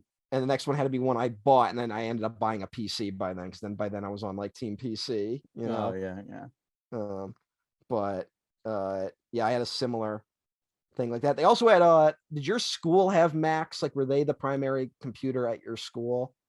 They became that as Mhm. I got older. I remember at least in elementary to like junior high, they were PCs, and they started shifting them out. I remember specifically one year they were like all PCs in the student library. And then when I came back over the summer, I'm like in 7th and 8th grade by this point, they're all like Macs now. Wow. My school did the opposite, which is strange. Huh. My school, but I'm talking about like when I went to we had a computer lab when I was in elementary school. Did you have that? Yes. Yes, Yeah. we did. And we would go to the computer lab for computer class. And it was when I started, this is like kindergarten, it was like old Macintosh computers, like really old. And like like it's, you know, like they can do like 3 colors maybe. Like, that's how old they were. And we had one in the classroom too. We had one for like, oh, every now and then you can use it during free activity time or whatever. And it was weird. It felt like every 2 years we got a new batch of Macs going forward from them. There must have been some like tax incentive or something going on there. Mhm. And then we slowly saw, we had that weird, we're like, when they did the Macs that were all the different colors, which is a big part of this movie, by the way, the Yeah. launch of the IMAX. We had those. And then when I get to middle school was when they started moving to the like flat screen Macs. Remember them? Mhm. And those were like, and then we had, did you have the cart that had laptops in them? Did you have this? I don't remember those. Probably not. So it's like a giant cart, and it has inside of it like 32 laptops, all charging constantly. And it would be wheeled to different classrooms based on who was going to use them. Does that make sense? Yeah, yeah, it does. And you had to remember what number you used, because that was where, you know, your files would be saved on there. You know what? Not the laptop thing, but the computer lab thing. We had the assigned computers. And Yeah, stuff yeah, like we had that sounds too. appropriate. Yeah. Yeah. But it was kind of like the computer lab came to you, and they were really primitive Mac books, you know? Mhm. And I'm just thinking about how ever present the Apple products were in my childhood, you know? Did you own an iPod? I did. And I have several of them. I bought 2 of them with my own money, not at the same time, right? I had like the iPod Nano, Mm. and then I upgraded to the iPod Video. I didn't have any before that. Couldn't afford any. Yeah. And then eventually I get I make the jump just to the iPhone after a certain point. But I had Okay. that iPod Video lasted me until I got an iPhone. So it's like fucking 8 years. I and I'm still rocking have that. my iPod. I think the 2nd generation of iPod Video. I think I still have mine. I have my iPod Video, my iPod Nano. Mm. Yeah, I even have some of my old cell phones still. Yeah. Yeah. I'm not like hoarding them, although I kind of am, but I'm not like collecting them or anything. I just happen to have them, you know. I'm like, I gotta like recycle them properly, you know. I don't want to just throw them in the trash. As the recycling, but also I usually like I get paranoid about all my data that I have on there, you know. Mm-hmm. And so I'm like, oh, what if I give it to the wrong person? And I don't know. What do I have? I got nothing on there, but like I get paranoid about that.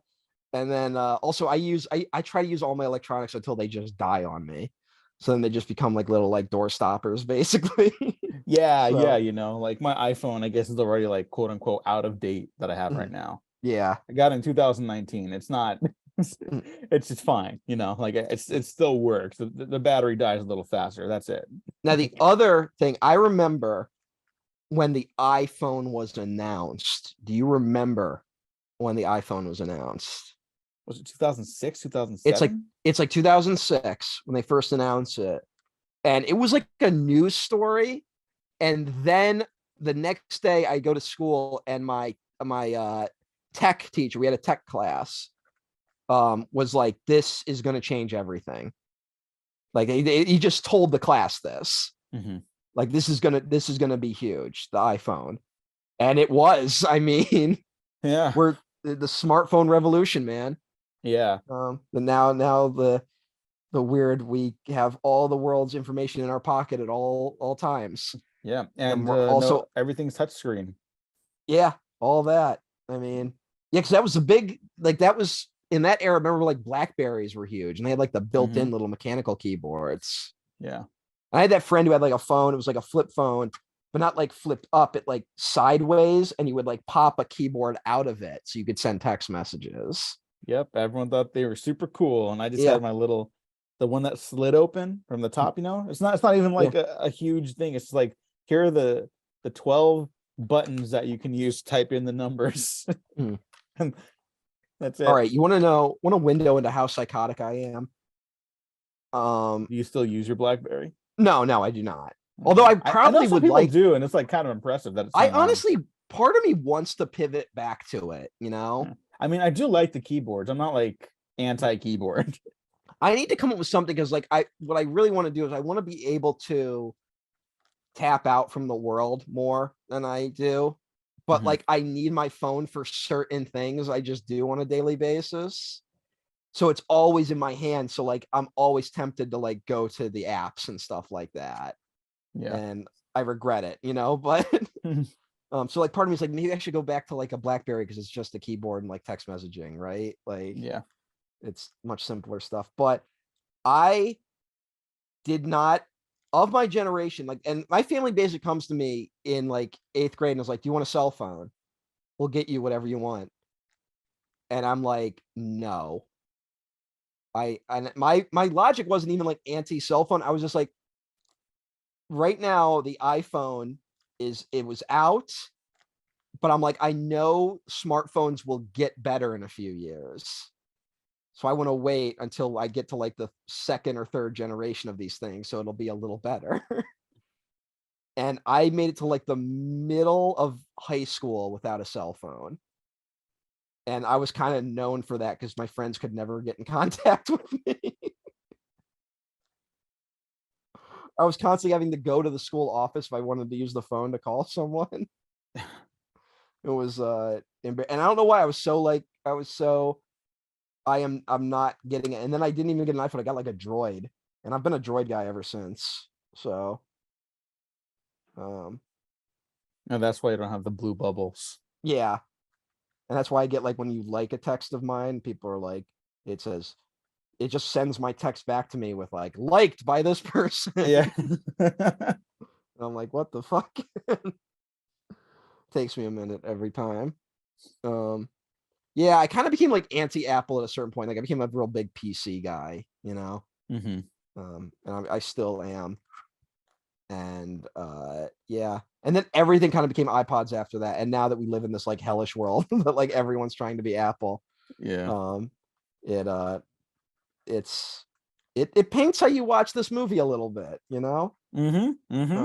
Where like at the end of the movie where it's supposed to be like, hey, I'm gonna put all your music into that or whatever the fuck in your pocket, whatever he says. It sounds more like a threat than an endearing thing. Yeah, I mean, this is the other thing that Sorkin's short-sighted with, is that he's never really introspective, or like he's not asking questions about the way things are. You know what I mean? He's just trying to be right about stuff in hindsight. And I do think that's like again, I'm not trying to just shit on him, but like it's such a detriment to like the pizzazz of his writing, you know, the energy of his stuff, the finite points people end sentences with. Like it ends up fucking it all up because it's like he's written this story about a man who's such a control freak who needs to control every aspect of human existence down to the way like It fucks up his relationships, all of them, right? But he's still insistent on that, like, no, like great men have to like suffer greatly thing so they can make the world better. And he has no other like methodology behind his writing. Like people need to suffer for greatness, and I find that a little gross, frankly, because like the movie ends on such a positive note, like, oh, like he does love his daughter, and it's like I don't know if that's true. To be honest, I don't know. Well, it gets to me, it gets but that ending, and I'm like, that's what this movie's about. Like, yeah, it's like, and look, I so fundamentally disagree with his like approach to the material, but if you want to like twist that knife further and make it like more of a tragedy, like he's got that line at the end where he's like, "I'm poorly made," which is just like saccharine bullshit. But like, you don't end on the positive note about like the love the father has for his daughter that he can't express. Like, you can have that in there, but like you have to make it like more solemn. You know, it's not an yeah. uplifting story, even if you do like worship the guy. You know what would have been a better ending to this movie? He kills himself. No, well, I mean, that was bad. I'm sorry. I'm not to be mean, but Steve Jobs kind of fucking got himself killed. I'm just he declined treatment for his illness when he could get it. Mm-hmm. And a big thing was he didn't want himself to get cut open during surgery, which is a recurring thing in this movie about wanting closed systems, right? Oh my God. Yeah. And he's like, I will cure this naturally. Someone a little meaner, but more accurately said he thought he could outsmart cancer. And he couldn't. And by the time he was like, okay, I'll do real treatment, it was kind of a little too late, you know? Mm-hmm. And it's a little sad in that kind of way that, but I think he was a little bit the canary in the coal mine for these tech giants that we had propped up in the Obama years, you know? Yeah. And I decided to look it up, and guess what story breaks the month this movie goes into wide release? Trump is running for president. Well, no, that I think that might have been around that time though. But John Carreyrou's report to the Wall Street Journal about a little company called Theranos and how their Edison devices weren't able to do tests properly. That's the same month this movie came out. And that is the beginning of the collapse of tech optimism in this country. But he played the orchestra. How could he? But like, you remember that was a huge story when it happened. Like, and I will say, they did a mini series starring Amanda Seyfried about where she played Elizabeth Holmes. Yeah. There's a big dropout. moment in that where the iPhone comes out and it's like a big deal. Like, as part of her is that she modeled herself so much on Steve Jobs. Mm-hmm. And it was a weird, like, there was a weird moment watching that where I was like, oh yeah, like people were fucking lining up for those iPhones. Like, goddamn, like that was huge when that happened. Like, it was like when they launched like a PlayStation or something. Yeah. And I don't even think people get that excited about PlayStations anymore, you know? Like, no, I think right now it's just harder because sometimes well, now because there's the pandemic on everything, but yeah, the pandemic fucking up, but also like no one knows what game systems even are anymore, you know? Mm-hmm. When did the Xbox One launch? Oh, that must have been like 20. That's like 2012 or something. Oh, right? fuck, really? 2013. Oh, okay, right in the middle. 2013. Because that is a I think people should study the Xbox One, because that thing is a window into what people thought the tech world was going to be and just what it wasn't, you know? Like, it's a weird betting on all the wrong horses type device. where people were like, what are video games even going to be? Because at this point, mobile game, remember how huge mobile gaming used to be on your Mhm. phone? Yeah. And that goes back to the fucking iPhone. Like the iPhone changed so much. And I think Theranos happens. People go like, wait, is Silicon Valley full of shit? The election happens, which doesn't help. And then everyone's like, wait a minute, maybe putting a computer in everyone's pocket was a bad idea. And letting these big tech companies control what apps go onto these devices and what we see every day and what algorithms determine our lives. Maybe that was a mistake. So I think because there's just this weird with tech. There was this weird era during the Obama years where everyone was so excited about where technology was going. And it was this attitude of like, technology is going to save the world. We're all going to get rich and save the world at the same time. That was the attitude, remember? Like, that's what everyone thought. And now it's like, oh no, it's just every scam that's ever existed over and over again, right? Yeah. And then it kind of moved to Elon Musk for a little bit, and that seems to have gone away too. You know, only like weirdos are defending him at this point. But people really thought like Elon Musk was going to save the world. I know. There's like, oh, we're gonna go to Mars. Like we can't save Earth, but we can go thrive on Mars. And it's like, Or even that like his batteries were going to be the thing with his cars, you know, like that, like the Teslas were going to be it. oh yeah, no. There's a video every week of a Tesla on fire. Yeah. But it's weird. And it's so funny to me that this movie basically comes out right when tech optimism peaks and starts to go down, you know? Like there've been rumblings up to that point, obviously, but it I think 2015 is the apex of it.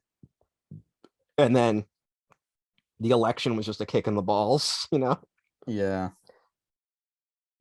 That election did so much, I think we're still processing. Which like it's hard to explain that to people because there are so many like, suck it, pussy libs, you know, like Yeah.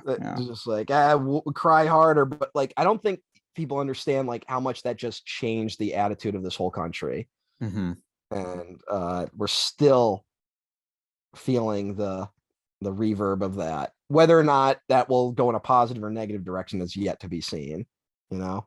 Yeah.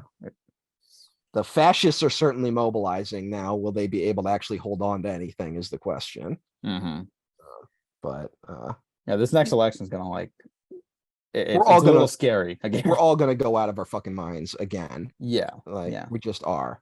And they're gonna make me fucking vote for Joe Biden again. You know. Is he running? Did he say yet? He hasn't declined like he was at the start. Yeah. So I just assume that's what's gonna happen. Yeah, probably. Yeah. Unless they're not gonna let Kamala run. Yeah, because that was the thing. She was clearly supposed to be the like, well, Kamala will take over, and like no one likes her. So but hey, weird country to live in right now. Wakanda forever. Have you seen her video? What? You haven't seen her video where she says that? Oh God, no. Yeah, where she goes like, Wakanda forever. Paid for by the Kamala Harris. Like, wow. Yeah, it's shocking. It is like a Veep bit. Yeah. Wow. Sorry to dunk on the vice president of the United States, but who gives a shit? What I will not be dunking on, I mentioned him already, but Seth Rogen, I think, is really good in this movie. This is the first, like, quote unquote, serious role he does too. Yeah. And I think it colored his like perception differently after this. He had a weird like start to his career where he popped up in a few dramas. If I remember. Well, he's like in Donnie Darko and like is he like it's like a fucking background role or something? Like it's not big. Yeah, it's not big, but it's still like he was trying stuff for a little bit. Then he ends up in the comedy thing. And now he's like kind of like master of his own destiny type guy, you know, like he produces everything. that he stars in. And he's a big producer at this point. Yeah. Um, but what's he up to now? He hasn't done a movie in a little bit that was like Yeah. his. I mean, he was in The Fablemans, which Yeah. he's Yeah. great in. But oh yeah, he's Donkey Kong. We talked. He's Donkey Kong, and he's in the Teenage Mutant Ninja Turtles movie. Yeah. He's Bebop in the upcoming one. Cool. I think the movie looks good from the. I teaser, mean, so, yeah, it's fine. Whatever. Well, he was in he's American Pickle. He's in Mufasa, The Lion King, the Barry Jenkins directed sequel to The Lion King. Oh yeah, yeah. Which is supposed to be, according to Barry Jenkins, like Godfather Part 2. I think it just means it's going to be flashbacks and like present day stuff. Yeah, but it could also be like The Godfather Part 2. I mean, if anyone can do it, it's Barry Jenkins. Also, didn't he produce The Boys? Isn't Seth does, Rogen like an yeah, executive? Seth Rogen produces The Boys, and he's producing Invincible too. Yeah, and he produced Preacher when that was out. Yeah, yeah. So he's got like his hands in like interesting cookie jars, you know. Yeah. So, yeah, he's really good in this. Michael Fassbender. I was waiting for it. We don't Yeah. have to talk about him yet. There's other people in this movie that are quite good. Yeah, but Michael Fassbender. Well, I was going to bring up Kate Winslet next. She does a voice. Yeah, she does a voice. I think she's pretty good. I don't think she's great in this, but she's the Colonel Tom Parker of this movie. Some might call her the villain of this story. Some might say she doesn't really have that strong a bearing on the plot of this film. No, but she does. I guess her role is supposed to be like acting as Jobs' conscience at times. Sure. I'm not saying it works. I'm just saying, you know. Does this movie work at all? It so clearly should have just been a stage play. Like, I hate to be that guy. I don't like that take. I'm sorry. I've heard that take. I don't like it at all. I'm sorry. I don't know. I don't disagree with it. I don't agree with you. Okay. All right. I don't think there's anything here that can't be done better or more creatively in that setting than as a film. I will say I love the format changes between the time periods where it's like 16 millimeter for 1985 and then 1988, right? Is the next one. It's it's on 35 millimeter, and then for 1998 it's on digital. So it's like you get they take advantage of the distinct differences with the format, the capture, and they push them to like their limits. Because that's the thing about Danny Boyle that I really like too. Like, he's not just like a fun stylist. He's like, I don't know, what can we experiment with here? Is it gonna work? I don't know, but let's try it anyways. Like, he shot 28 days later on fucking DV tape. Like, it's never gonna look like quote unquote great, but that's what I also love about it. Yeah. I also didn't like start fucking ranting about it when you mentioned it earlier, but that's one of my favorite movies. I love 28 Days Later. 28 Days Later is great. Yeah. Well, my whole thing is I think the stuff that actually works in this is Danny Boyle's direction, which is why I think I wouldn't say this should be a stage play. Mm-hmm. I think he does a very good job directing this movie, which there's maybe not a ton to when you break it down. I could understand that, and I love Danny Boyle as a director. I just think this movie's like a misfire. No, it totally is, but I think the only good stuff in it is his directing. So when I think about the movie, I'm like, that was a good choice. So like, if I saw this on stage, I would hate it too. You know? Yeah. Like, it is. There's no part of me that's like, yes, if this was a stage play, it would work. You know? Like, I don't know if it would work, but I think the setting change would be beneficial for it. I don't know. I don't know. How do you feel about Jeff Daniels? I have to ask. I like Jeff Daniels, but like he does kind of like, I mean, he was stuck in the newsroom world for a while. Yeah.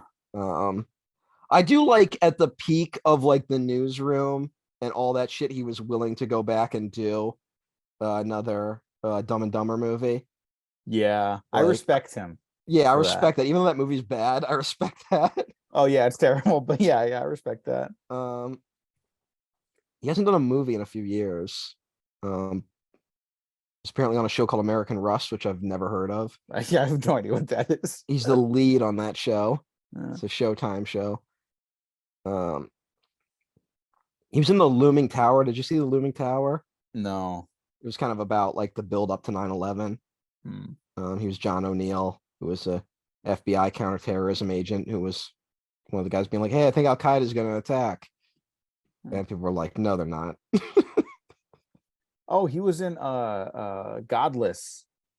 Oh yeah, I like Godless. Yeah, that was pretty fine. I think it's a pretty good little miniseries. It's weird. He's a good actor. It's just he hasn't picked that many great movies lately. I mean, Lately, go back, go back in his career, and he's doing shit like Something Wild, where he's like amazing in that. Oh yeah, yeah. Arachnophobia, love Arachnophobia. He's in Squid and the Speed. Whale. Oh yeah. I don't know. If First you've Dumb seen and that. Dumber is a genuinely good movie, and he's good in it. I gotta revisit it because some of those old like raunchier comedies like don't age well. You know, It's a perfect fine. script. Okay. It's a perfect script in terms of if your two characters are dumb and dumber. It does a great job. All right. Yeah, Speed fucking rules. Yeah. He was in Looper. Oh yeah, he gets the great line like time travel shit will fry your brain. Like, Yeah. don't think about it. It's like, okay. Yeah, he's but like, yeah, this is a weird moment in his career. Is John Scully still alive? Holy shit. 83 years old. Also from Alien Covenant, Catherine Waterston. Why did you have to remind me of that fucking movie, man? Sorry. Well, because we're talking about another bad movie. There you I go. guess. I'm trying to make you feel better. Yeah, I guess there's two actors from that movie in this. Yeah. One of them good. I like Catherine Waterston too. No, I do like her a lot, and she feels like someone that's gotten shafted, and I think we've talked about that before too. And it's just a shame because she's very good, and she gets a cameo in the new Fantastic Beasts because she didn't like, or J.K. Rowling didn't like that she spoke out against her. That's some bullshit, man. It is some bullshit. Again, fuck the British. Fuck the British. Yeah. Fuck JK. Yeah, Catherine Waterston, just come hang out in America. I can't promise it's any better here, but maybe you'll get more work. I don't know. Yeah. Michael Stolberg. Oh, he's always dependable. He does the job. Yeah. Although they have to make him look a lot younger than he is. I know. I know. It's- I think it works considering. The first one, I don't know, but they're really trying to make him look like he's like 20 something. It's kind of like impossible. Fassbender kind of can do it with the makeup just because like Steve Jobs looked kind of crazy. So Yeah. but yeah. Yeah. I mean, that dude is a fantastic actor. I don't think he's led anything in a while, huh? Yeah. He's not been the lead in anything for a while. He was in Bones and All, which I really loved. Yeah, he's good in it too. Yeah. Pops up with the director of Halloween. And Yeah, no one told me that, so I was like, "What the fuck?" Like, it was like God's He's gift like to me for fifth defending build. Halloween Ends. He's like fifth build in Multiverse of Madness and is on screen for like 2 seconds. I know. No, he gets a great moment. He gets a good moment, but it's Yeah. also like really funny how high build he is considering. Yeah. Well, he's a real actor that they snuck into the franchise. Yeah, they got to keep bringing him back. I know. Just have his life get worse and worse each time. Yeah, I guess when was A Serious Man his only real lead? Oh God, maybe. Oh shoot. I think so. Yeah. That's not right. That shouldn't be It's right. not right, but you know what? He's carved out a great spot as like a dependable character actor. Yeah. Like I hope he's getting the money he needs because like he is. Whenever he shows up, you're like, yes. Yeah. Like he was in Dope Sick. Oh yeah. That was a little mini series. Yeah. It's on Fargo. Was that the first or second season? I have no memory. Okay. He Oh, it was was in the the third Looming season. Tower, Excuse me. along with what's his fuck I just mentioned, Jeff Daniels. Um, yeah. Oh, I forgot he was on Studio 60 back in the day for Whoa. 2 episodes. Yeah, that Totally, counts. totally don't remember that. Well, then that's probably how you establish a Sorkin relationship, you know? Oh my god, they made a movie about the staircase. Oh, you know what? I'm so fucking blind. He was on Boardwalk Empire for 4 seasons. Well, yeah, he's great on Boardwalk Empire. Yeah. Um, Arnold Rothstein, real person. yes. And canonical or not canonical, like real life, the character, the person, fuck, I'm fucking it up. The person dies in 1928, right? Arnold Rothstein dies in 1928. Mm. The last season takes place after his death, so he's just not in the show anymore. He dies in between seasons. And so it's like, it is a little jarring where it's like, you know, as a TV show, I don't know if that decision works, but because you're tracking like a lot of real life characters while focusing on a fictional one as the lead, it's like, I guess it makes sense. I don't know if you had to jump all that time. For but... those who don't know, Arnold Rothstein is the guy who probably rigged the 1919 World Series. Yeah. Just for those who aren't aware of that. The character of Meyer Wolfsheim in The Great Gatsby is also based on him. Yes. I can't catch him, old sport. Remember when everyone was saying old sport like over and over again after that DiCaprio Great Gatsby dropped? Hell yeah. Let's go back to then. We should. To the quote, not the time period. That's not what I'm saying. That's kind of an oddly perfect Obama era artifact, the Great Gatsby in 3D. I guess so, yeah. Look at all this opulence. Isn't it awesome? Michael I wasn't even I was looking up, he was on they made a movie about the staircase guy and didn't even star Stolberg. It was Colin Firth played the guy who definitely killed his wife by pushing her down the stairs. Some other actors I just want to mention. John Ortiz, who's getting some play on these retrospectives. Yeah. Hey, yeah. Good for him. Yeah, and yeah, great actor. He's the reporter in every scene. Yeah. And Sarah Snook from Succession fame now. This is an early start for her. So all right. Let's do a little, I don't know what it would be, but like let's play pretend time for a second. I guess. Let's say this movie isn't about Steve Jobs, but a made up tech person. And we just have to go by what the movie says, that like this guy changed the world for the better, even though he was a huge asshole to everyone. Mm-hmm. Does that make it a better movie? I don't think so. Like, I really don't. Like, I'm not being fickle here. Like, I don't think it's that interesting to watch people argue about setting up like presentations. No, I like that framing device. It's all that stuff is what I like about it. At the end of the day, I'm like, this is a movie about Steve Jobs who kind of just sucked. Like, here, the framing device is cool. Like I mentioned, like the perfect act 1, 2, 3 structure. I I stand by that. Like the problem is like when you're watching the scenes, it's kind of like this. I want to get fucking like mauled for this or shot in the street. It's kind of like the David Goyer problem. Whereas like structurally, this all makes sense. It's when you're watching the scenes play out, it's like people arguing about bullshit. Like they're going back and forth, back and forth, back and forth. And they get to the end result and it's like, well, nothing happened in that scene. You're just sparring quips, essentially. Like they're not quips, but they're played like quips. Well, and then every once in a while there's like a jokey comment and then it gets really serious and dour again. Yeah. Like the rhythm is so obvious, you know? But I kind of like the how do I say it? It's, it's an extension of like, instead of there's a story about Steve Jobs where they were making the iPod and he's like, it has to be this size. Like he told his engineers, it has to be this exact size. And the engineers kept trying to do it. And they're like, we cannot make it smaller than this. Like they presented the prototype. It's like, it's physically impossible. And in front of all them, he took it and dropped it into a fish tank. And he's like, you see air bubbles coming out? That means there's room in there. And he's like, make it smaller, which is like, what a dick, right? Like, Yeah. but like, this is a weird, like, I like it because he's so controlling over these presentations that it's kind of a window into like how controlling he probably was just making the fucking thing, you know? Mhm. And it's also this like, okay, this is real. He's not really a tech genius. He's just a good marketer, you know?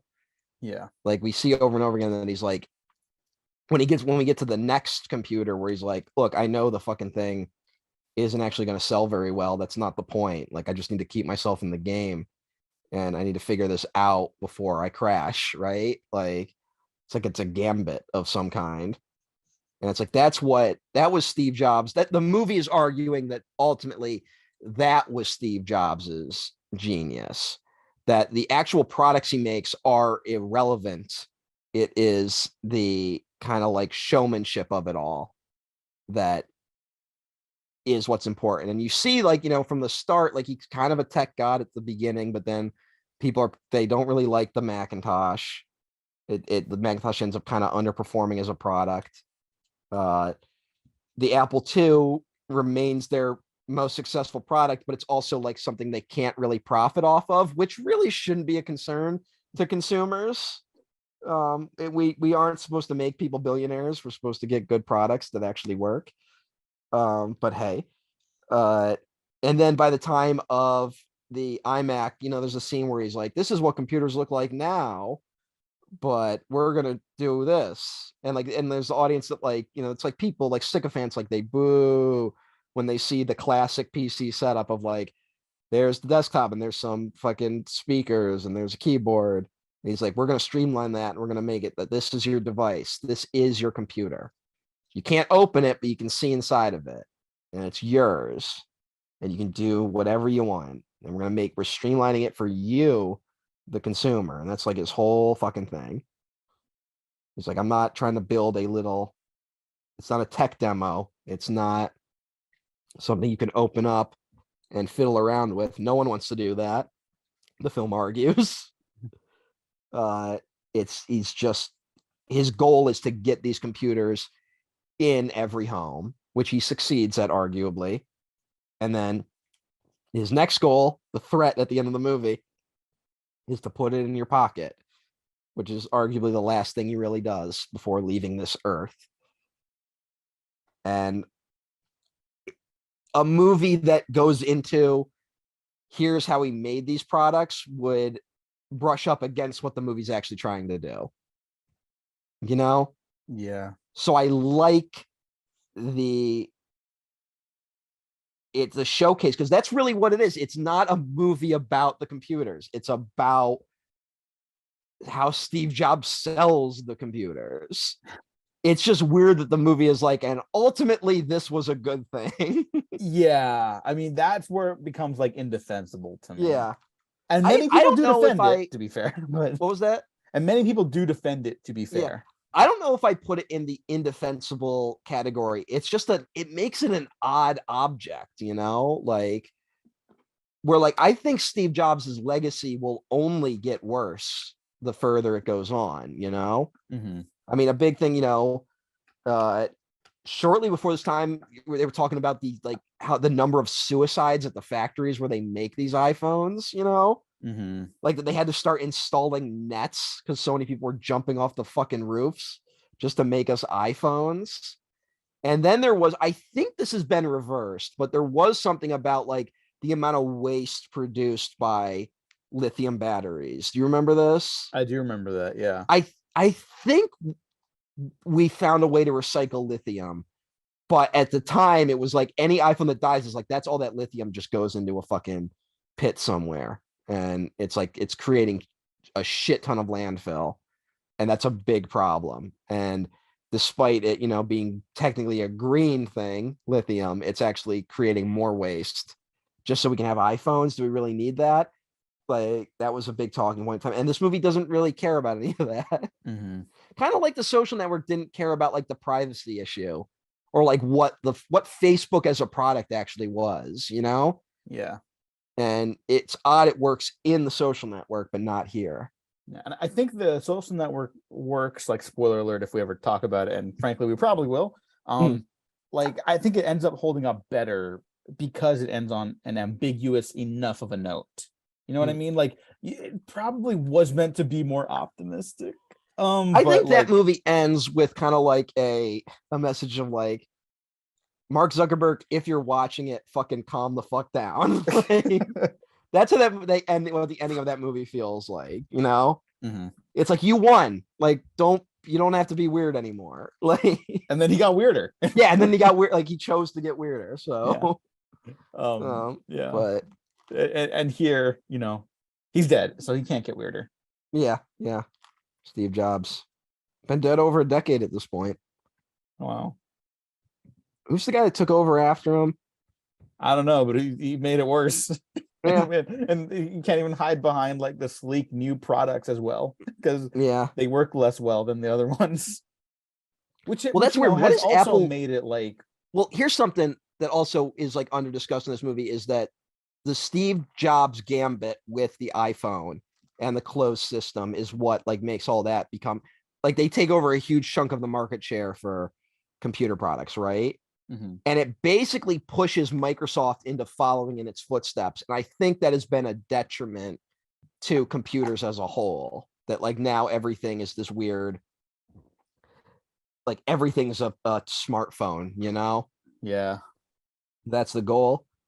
It feels like there is some pushback beginning against that mentality. You feel that with I feel like you have a Steam Deck. I bought a Steam Deck. I don't have a Steam Deck, but you've been hyping it up to me. I really like I it, but want it one. also feels like it's a kind of Trojan horse of trying to get computers back to where they were pre the kind of iPodization of everything. Mm. It feels like a weird little Trojan horse to try and do that, trying to plan for a future where computers are like really closed off systems and you have to constantly be paying monthly fees for everything. And it'll be interesting because that's what Steam and Valve tried with the Steam box. Do you remember the Steam box?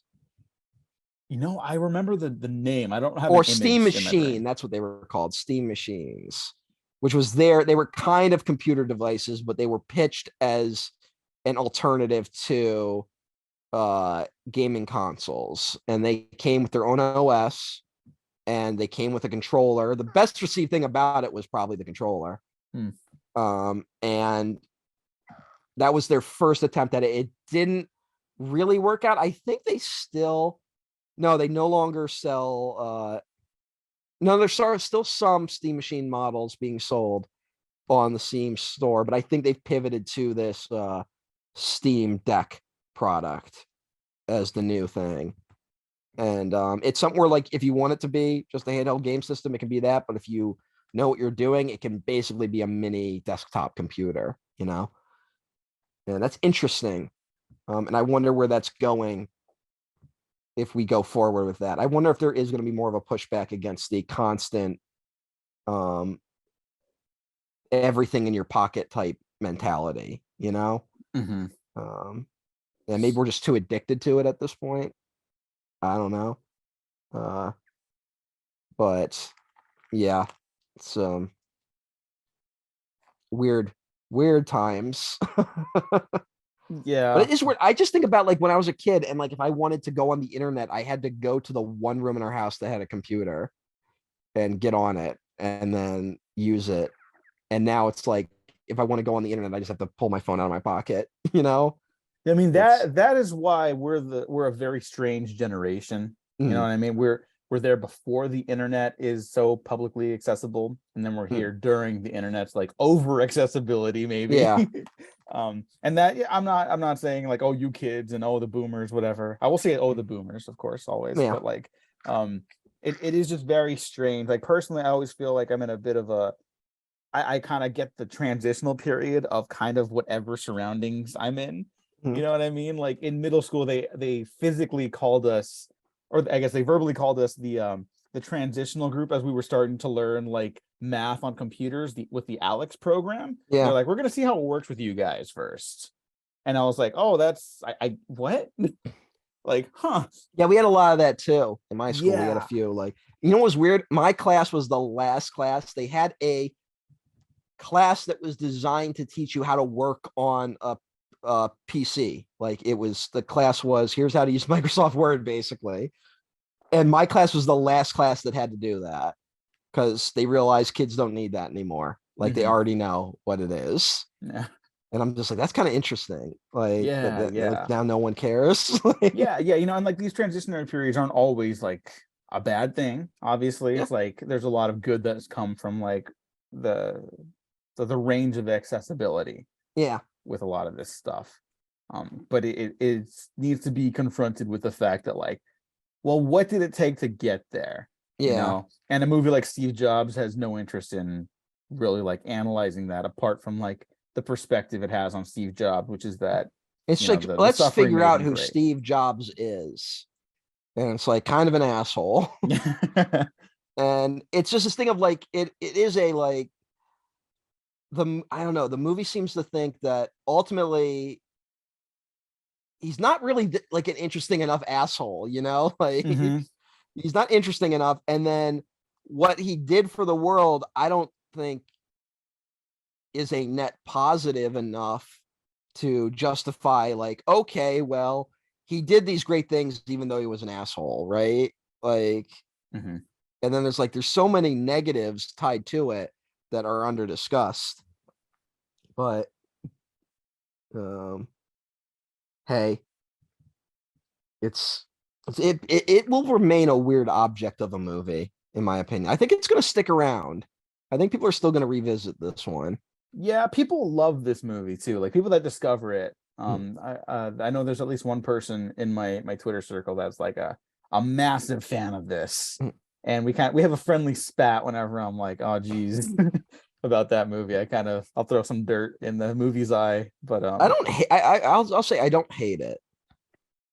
you know, Um, in light of Molly's game, yeah, there's that, but also I'm like, weird. Where like when I watch it, it's like I feel differently every time I watch it. Where sometimes I walk away from it and go like, it was last time I watched it, I really responded negatively to it. This time I was like, it's okay. And maybe next time I'll be like, no, wait, fuck that. Like, but I think a lot of this though depends on if you actually think Steve Jobs was some sort of genius, which I just don't. He just wasn't. Like yeah, he was a yeah. brilliant marketer, but that's why I go like if it was about someone, if it was about like a fictional Steve Jobs type, and I'm like, well, that person doesn't really exist. So Yeah. hey, like That's Wozniak ends up being the more interesting guy, but also like it's harder to build a narrative around him. yeah. He's kind of like, I made a computer and now I'm going to make the first universal remote control. It's like, really? And he's like, yep. Like, And woo. like Yeah. it's not as thrilling, but hey, I mean, hey, maybe sometimes you could just do a documentary. yeah, I guess. I don't know. And even then, it's not like that doesn't solve all the problems Mm. with certain people who are just not that interesting. Doesn't But mean hey, they're not interesting as a person, but maybe they're not interesting as a subject for a narrative. You yeah, know, I've heard the book this is based on is all right, but I haven't read that book. I have not either. But all right, Uh, I think that's Steve Jobs, right? Is there anything else we need there?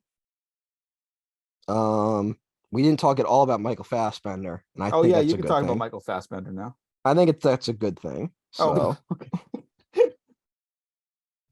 um, We've already had our Michael Fassbender stats, yeah, we so have, and I'm correct. mm, that's up for Is he debate. good as Steve Jobs? No, he's not. So, I think he's all right. I think he's all right in this. yeah, I like him much more in like literally everything else I've ever seen him in, yeah. except maybe the snowman, but that's not entirely his fault That we know. that we know of. Yeah. Oh. All right.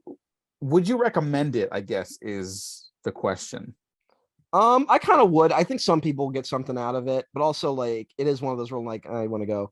And then maybe read up a little bit on Steve Jobs. Yeah. Like, get some more context that this movie doesn't provide at all. Mhm. And because it definitely doesn't have a value as like a Steve Jobs movie, you know? Like, Yeah. but I do think there is something to it, like, of why he was so successful. I think that movie does capture that. Yeah. I mean, here's the one thing I will say that I kind of appreciate about this movie now. Like, it's one of those biopics that's not just content to be a Wikipedia page article.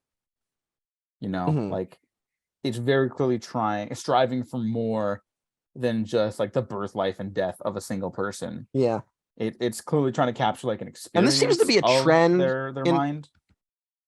biopics seem to be trending in this direction where they aren't trying to tell the whole life of someone, you know, they're trying to do like a moment, you know, Mm-hmm. and I much prefer that than the like, let's be like, here's what it was like when he was working in the garage with Wozniak. Like, that's how we start the movie. Yeah, yeah. It's, yeah. Yeah, I mean, hey, But, if there's anything positive to say about my feelings and Aaron Sorkin, like he's not generic, you yeah. know. He'll Generic give you shit Sorkin. he'll give you shit to talk about. Yeah. I That guess you're is right. Like, that's the least we I could kind of ask for. we have to reckon with him every time he puts something out. Like, we can't just ignore it. I mean, I have recently, but you what you're saying is correct. Yeah. Like, there's stuff that's going to be worth talking about. Yeah, that's good old motion picture Steve Jobs. Looks like no one I know gave Trial of the Chicago 7 a good review. I mean, why would they? But Yeah, I mean, it looks terrible. I could physically, literally looks like the image looks terrible. yeah, that was a Netflix joint, right? Yeah, but I'm not putting that on them because Spike Lee's made a movie for them. Michael Bay made a movie for them. Yeah, but like, it seems that the norm for Netflix seems to be movie looks bad. I'm so curious about what goes into that. Maybe it's just people that don't know how to like use the cameras that Hmm. Netflix allows. Because Well, and you gotta remember, that's the true thing. Yeah. it's directed by Sorkin, who is a writer, not a director. Yeah, Like, yeah. Like even like Molly's Game. Like now I'm gonna shut him a little bit more. Like I know it's got like an energy to it, but it's like the stuff we're watching, it's just there to build energy. It's not there to like inform character or story. You know what I mean? yeah. Like I've seen a lot of people hype up like the actual card playing and stuff like that. And I'm like, yeah, but this is like it's just flashy, you know? Like you can do that at the beginning to be like seductive and you see how people get caught up in this world, but it never evolves beyond just like this is flashy. Mhm. And to me that's not very impressive. And I think that also stems from his inability as a writer to make anything more than flashy at times, you Mhm. know. He can be insightful. Oftentimes he is not, and it does feel like he's in a slump. Like I'm not even being a hater here. Like it does feel like he's in a slump, like publicly, more than just Mhm. my own personal opinion for him, you know. So we'll see. Maybe if he bounces back and comes out with like a masterpiece at some point, like I will like fully acknowledge that, you know. Maybe he needs to team with Fincher again. Maybe that's all it really is. Maybe so. They can work with Fassbender again together. No, no, Okay. no, no. Keep The that Social guy Network 2 fucking, has been floated around for a while. yeah. I, They should pull a Texas Chainsaw Massacre 2 with the Social Network 2.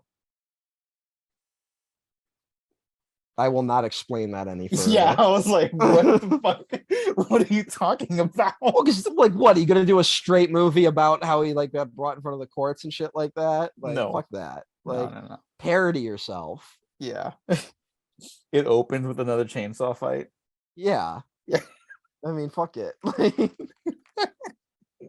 Like go, like literally go insane. Like, that's what the next one should be. Did you see the Weird Al movie? You know what? I haven't yet. Okay. But based on the trailers, maybe that's the vibe I want. Um, it's not I've heard like it's a home run. okay. It's not a Yeah. home run, but the vibe of it, like I kind of want to see someone do another biopic like that. Mhm. Where it's fucking complete bullshit, but it's so funny. Like Mhm. it's got one joke, but it's a really funny joke, you know? Yeah. Also, it's like an hour and a half long, and that's what you should do. The with reason I something haven't like watched that. it is because it's exclusively on Roku, and I don't fuck with Roku. Yeah, but didn't you hear Weird Al? He was like, "Hey, if you have another way of watching it, go for it." Oh yeah, that was pretty funny. Yeah, yeah, fucking Weird Al. That guy seems cool. Yeah. It seems a little weird if you ask me. All right, well, we're gonna wrap it up on that now. Wow, it took me like a minute to get to that joke. Yeah. Like I sat there, I was like, and then I was like, oh hey, I got a zinger to throw out there. All right. Next up, I have the little counter ready to go because this episode we had some technical difficulties that will Yes. probably be cut out of the show. So Yeah. Or Diego will forget, and there's just gonna be tons of dead air. it happens to the best of us. All right. Next up on the docket, we are talking about The Late Shifts. Hey, finally. It was either between that and one other movie. And Yeah. then we have our finale picked out just because it's a little harder to track down. But Yeah, Diego should get on that yes, I should. because should I absolutely own get that on movie. Okay, I will get on that. Everyone watch The Late Shifts Yes, before it next is. week. Let me check. It was on HBO Max because it was produced by HBO back in the day. But like Yes, it still is. okay, because HBO's been just dumping everything lately. I know. So It's Oh. scary. yeah. Maybe I'll give the audience a preview. The top review of that movie is 1/2 star. Okay, that bodes well. Yeah, I don't know if I agree with that, but that's the popular assessment of the movie. Okay. So Yeah, I don't actually I don't know what to expect really. So we might talk more about the circumstances the movie is based on than the actual movie. okay. But Much like today's film. yeah, a little bit. Yeah. We did actually end up talking about this movie Yeah. as opposed to some of the other episodes. That happens. All right. Hey. Okay. Links down to where you can find us below in the description. Matt, thank you for joining me as always. It was a pleasure. Are you gonna start streaming again soon? Because I might start streaming again soon. I keep meaning to. I've been having a lot of. I gotta sort out like 17 other things in my life right now. No, I get you. And I'm waiting for a GameCube from someone. Oh yeah. That Yes, I you was thinking. are. And I was gonna be like, what's the first game I'm gonna stream is Metroid Prime, because I own it. And then Nintendo was like, surprise, motherfuckers. And now I can just get it on the Switch. So hey, you know how things happen. Yeah, things happening is how it happens. Things happening is how it happens. I couldn't have said it better myself. Thanks for listening, everyone. Thanks for watching. Like and subscribe. If you didn't like this episode, like and subscribe anyways, because you might find something to do. Like, see you later. We have been professionally unprofessional. Bye.